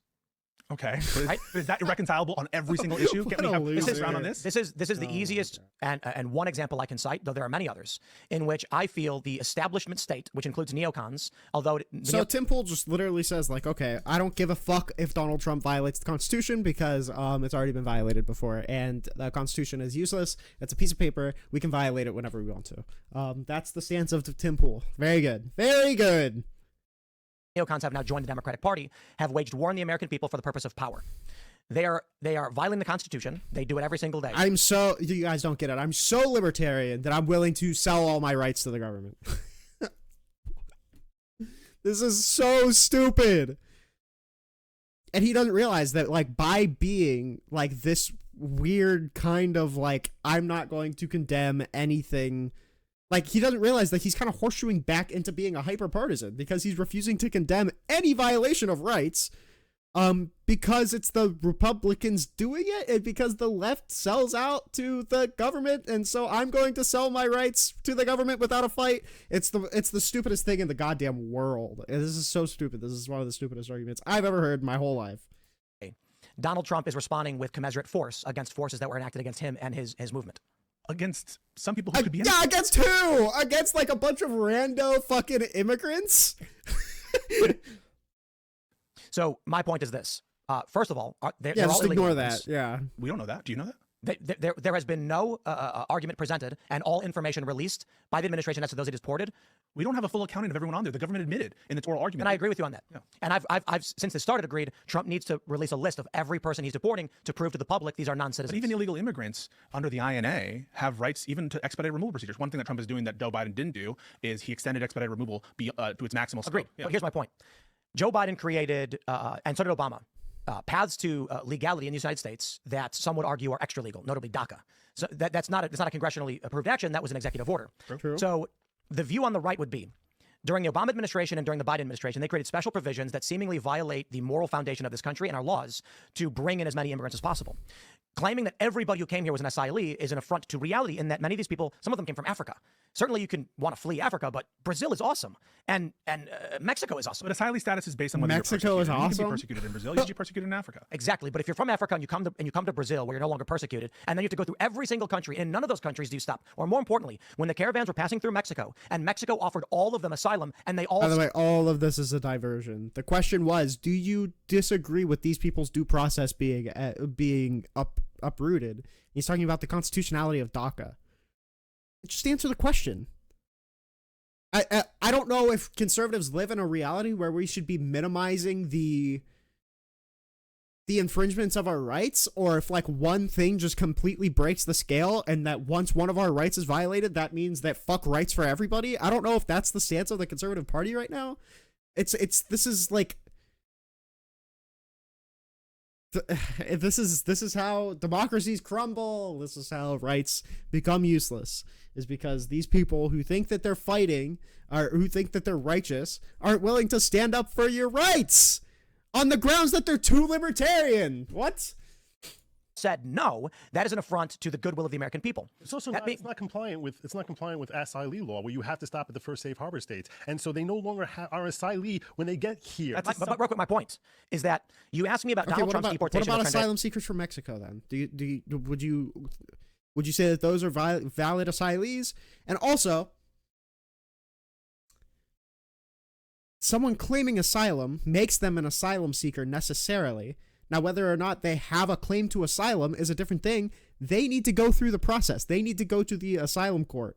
But they have the right to be here until they get determined by the asylum court that they don't have a valid right to asylum. Nicaragua and alleged. My argument is we need transparency on the issue. So long as the Trump administration does that's my biggest criticism. My criticism of Mahmoud Khalil and the other protesters is saying they align with Hamas for having opinions that are critical of Israel is ridiculous. Just because you don't like what Israel's doing doesn't mean you support Hamas. That being said, if he did support Hamas, you can argue that. But still, wait, so if he didn't support Hamas, you would be against his deportation? Clarify. What do you mean? So if he didn't support Hamas, and by your lights, he just supported Hamas. I don't know that he supported Hamas. No, right. So assume that he didn't support Hamas under your lights, whatever that is. I'm in favor of deportation because what I'm saying of Donald Trump is he's using commensurate force in deportation that Biden and Obama used for importation. But this is green card holder. So green card holder, where you said there is a difference between Hamas support and Palestinian support. So in the situation in which don't care. Deport him. He's not a legal green card holder. Let me say it one more time. Obama and Biden used special provisions, executive order, and outright violations of the law to bring in millions of people. And Donald Trump isn't even going that far in the deportations. There are questions and criticisms. What do you mean not going that far? He's not giving people their due process rights. This is... Oh my God. The fucking backflips that so-called libertarians do to protect this fucking 80-year-old decrepit ass, civilly liable sexual abuser is disgusting. It's disgusting.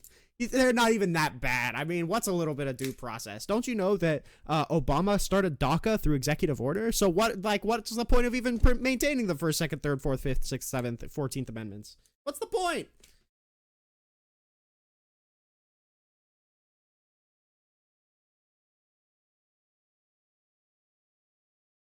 Dude, just sip it up when you're done. Holy fuck. Of the Nicaragua deportations. There's judges' hearings over these things. I will say right now, I demand transparency from the Trump administration. I do not accept a blanket, trust us, we just did it. But they're in court saying we don't even need to tell the court. They're in Guantanamo right now. You can't say, I personally will not accept the government just coming in and saying that you just need to trust us. They're gone already. They don't have due process rights once they're outside of the United States of America. They're gone. I don't care what you, Tim Pool, are demanding. They're gone. They're not getting these rights if they're gone. The time for demanding honesty and transparency from the president is gone, as are the immigrants. They're saying we don't even need to. Right, but they wouldn't need to tell an Administrative Procedure Act. Are you talking about in the Alien Enemies? No, well, that's an APA claim. The one in the DC circuit system. They're saying in court we don't have to even tell you when the flights took off, even though they're parading, they're tweeting. Marco Rubio is retweeting this. Oops. And so let's just call that commensurate. So what's good for the goose, good for the gander? No, it's all bad. It's all bad. No, it's what's good for the goose is good for the gander. It's not good for the goose, good for the gander. It's remedying the problem that they illegally made. That's the point Tim is making. People could be innocent. Indeed. And the problem is Obama and Biden's fault that we are in a conflict situation with seemingly no resolution that will satisfy anybody. Why don't you pass a law then? Republicans control Congress. So, by the way, what they're saying, by the way, is that we need to sell out our Constitution. Fuck our Constitution. Fuck people's due process rights. Fuck people's First Amendment rights. We need to terminate the Constitution to fix the mess that Biden left us with. This is literally a dictatorship. This is the Enabling Act. This is insane. I promise you, once the Enabling Act gets proposed by fucking Mike Johnson, these fucking disgusting people who don't give a fuck about our country are going to be, Tim Pool and Good Logic are going to be voting for the Enabling Act 2025, which gives Trump wide deference to do whatever he wants as the president and terminates the Constitution because what's good for the goose is good for the gander. They already created DACA through executive order, so I guess fuck our Constitution. It's ridiculous. If you want to rescind asylee status or say that we have no procedures or whatever, pass a law. It's very clear under established Supreme Court precedent, they have no right to be here. I said the same thing to what Obama and Biden did. Why, instead of opening the southern border and saying, just claim you're an asylum seeker and we'll let it go. You know what I got a problem with? Donald Trump deporting alleged Nicaragua. I am still sitting here being like, I want transparency on this issue. No, you're not. You're defending him. You're not calling for transparency. You're literally defending him. You haven't come out and said that robbing these people of due process is bad. You've actually defended it because Obama did DACA. So, I mean, yeah, fuck our Constitution. And you said that our rights don't mean anything anyway. So, I mean, yeah, fuck it. I mean, yeah, who cares?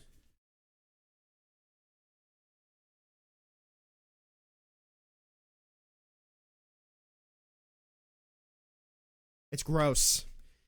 It's gross, and we shouldn't just be like, I mean, we should just be okay with this. Like, this is insane. This is insane that people are arguing like this.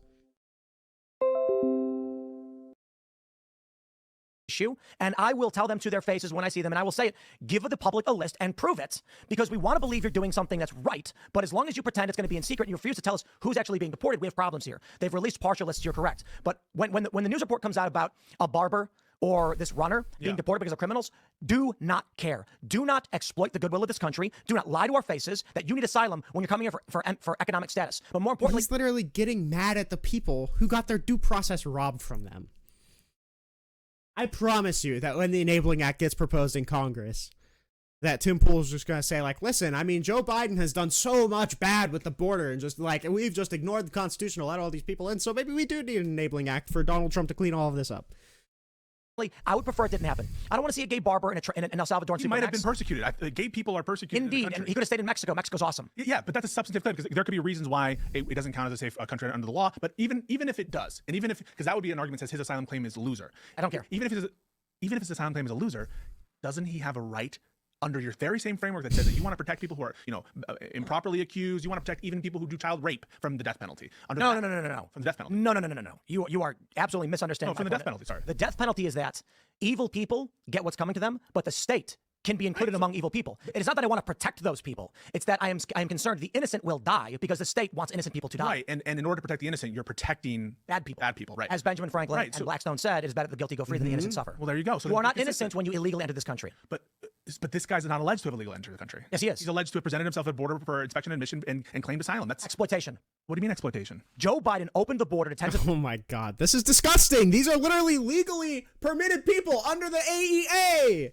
These are legally permitted people. There is no law that this person has allegedly been broken, and he's being robbed of his due process rights. And Tim Pool doesn't give a fuck. He doesn't give a fuck. He doesn't give a fuck about our rights. He doesn't give a fuck about our Constitution. He doesn't give a fuck about libertarianism, or else he would be fucking spitting on this video of him selling all of his rights out to the federal government. of millions of people. This is and just disgusting. said, "Well, It's we know they're not." disgusting. He opened the border. Okay, explain Indeed. that. Well, you take a look at these two administrations, how different they are. Within a month of Trump getting in, border crossings dropped to a few thousand. They've got MRAPs and tanks now patrolling the border. No one's coming across anymore. What happened to all the asylum seekers? They don't need asylum anymore now that Trump's saying you got to go through the port legally? We suspended asylum. We don't have asylum seekers because Trump suspended asylum illegally.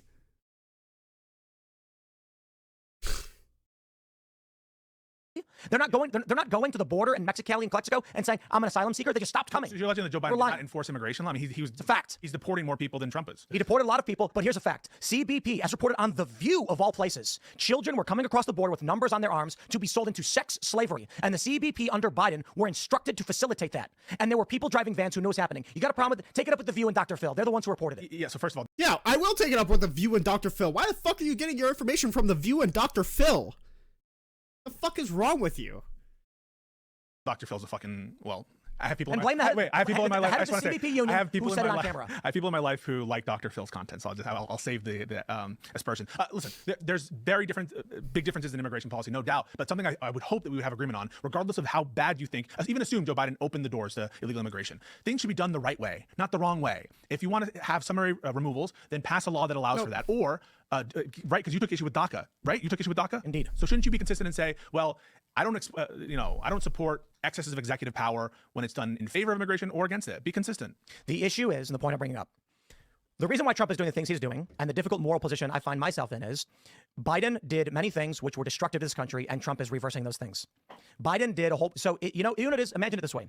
There's a great tower that every administration puts blocks on top of. It is growing greater every single time. We add laws, we add executive orders, we rarely rescind them. The more that gets added to it, the greater the instability begins to wobble far to the right, then far to the left, and eventually the whole thing goes crumbling down. How do we deal with a mass influx of I'm going to use the low number, 10 million non-citizens? Donald Trump says, first, Over a year? You think it's over 4 years. Okay. Some estimate 20. You break A lot of these law, are, I'm using the lowest. a lot of these become are a dictator. recatches, and they're not. We don't think that 10 million over 4 years actually. No, some people estimate 20 million. You think 20 million last I don't. I'm using the low estimate of 10 million. So the ranges are 10 to 20 million. Here we're calculating like estimated border crossings aren't necessarily coextensive with individuals who are coming and staying here permanently. Indeed, it could be more because apprehensions and interactions don't mean some people got through. So we're dealing with the ramifications of this both in the census, which means congressionally, in the Electoral College, how it structures our government, how we deal with... Republicans are doing great on that. On the front of the census, Republicans are doing fantastic. In the next census, it's not going to be enough if Kamala wins Michigan, Indeed. Wisconsin. So they're doing fine. So there's not a big threat to the allocation, the representation. It certainly of is. immigrants. Saying that Republicans may win does not change the fact that California, it's an extra vote for the president through non-citizenship. But Texas has a shit ton of... Indeed. No, none of it. Nobody should have that. I don't care if you're Republican or it's Democrat. not really distorting our democracy in that way based on... It is. How can you say that you don't know, right? Is it really the case that Democrat states have more illegal immigrants than Republican? They're called sanctuary states and they don't enforce... I thought the argument was always that Republicans are bearing a bigger brunt. Republican states have to, the border states, Texas, California has Florida. more illegal immigrants than other states. Blue states are sanctuary states that don't enforce immigration law, and that's why Greg Abbott was sending them there, and that's why I said it was a stupid thing to do. Because what it It does... was a brilliant thing to do. You think it was stupid? Absolutely. It was funny in a lot of sense. Like the Martha's Vineyard thing was funny. If these people want to be a sanctuary, then we will transport them and they can provide aid and assistance. The problem is, as I've said, all this does is bolster their numbers in the census and give them extra votes for president. All of these things are issues. We have gone over and we do have to go because I got to give a shout out to Jeremy Hambley because we're going to be rating Jeremy Hambley's show right now. But what my point ultimately is, I think I made it a million times. Donald Trump is going to do things that are seemingly drastic. The left will be angry about. But the left did similarly drastic things. So what we're getting is two sides arguing. Name one thing that is comparable to Donald Trump robbing people of their due process rights. Name one thing that is even remotely comparable. This is bullshit. The both sides thing is horseshit. It's horseshit. It's baloney. It's malarkey. It's stupid. Side effectively. I mean that figuratively, not literally. The left says we are morally right in how we've done this. You are morally wrong for how you do it. The right is saying the inverse. The question is who will muster up the political might to actually succeed. Abraham Lincoln arrested the Maryland legislature largely. That is might makes right. That's the definition of might makes right. I don't know if everybody knows that. I don't know if Tim Pool knows that. But if he's saying whoever has the political power is going to be the person who is right in the end, that's definitionally might makes right. Portions of it for being sympathetic to the Confederates. He suspended habeas corpus. No one calls him a dictator except for the Confederates. He was at war! He was at war! We're not at war! We're not at war! We're in peacetime! And we're doing that. He was at war! With everybody else. With the country. It was an extraordinary experience. Are you saying that the country is as bad right now as it was in Civil War? Are you kidding? It's a difficult question. It is. I think he was a tyrant. And I think Abraham Lincoln was one of the worst presidents we ever had. He had to be in the perfect place to do a necessary thing, which was ultimately free the slaves. So if Trump violates a court order, he was a tyrant in the way. So if Trump violates a court order, like Lincoln is alleged to have done, not every court order is a legal court order. If he violates not every court order, if he violates a court order, I just want commitments because I think if we're being consistent, if you're calling him a tyrant. Also, I'm pretty sure even if a TRO is found to be mishandled or whatever, it's still legally binding. You still have to follow a temporary restraining order regardless. I mean, I guess you could appeal it, but I'm pretty sure it's pretty you don't typically appeal TROs. I don't think that we even typically allow for appeals of TROs. Every court order is a legal if he violates a court order from a federal appellate court. Not every court order from a federal appellate Supreme Court. No, even a Supreme Court could in theory issue an illegal order. Who?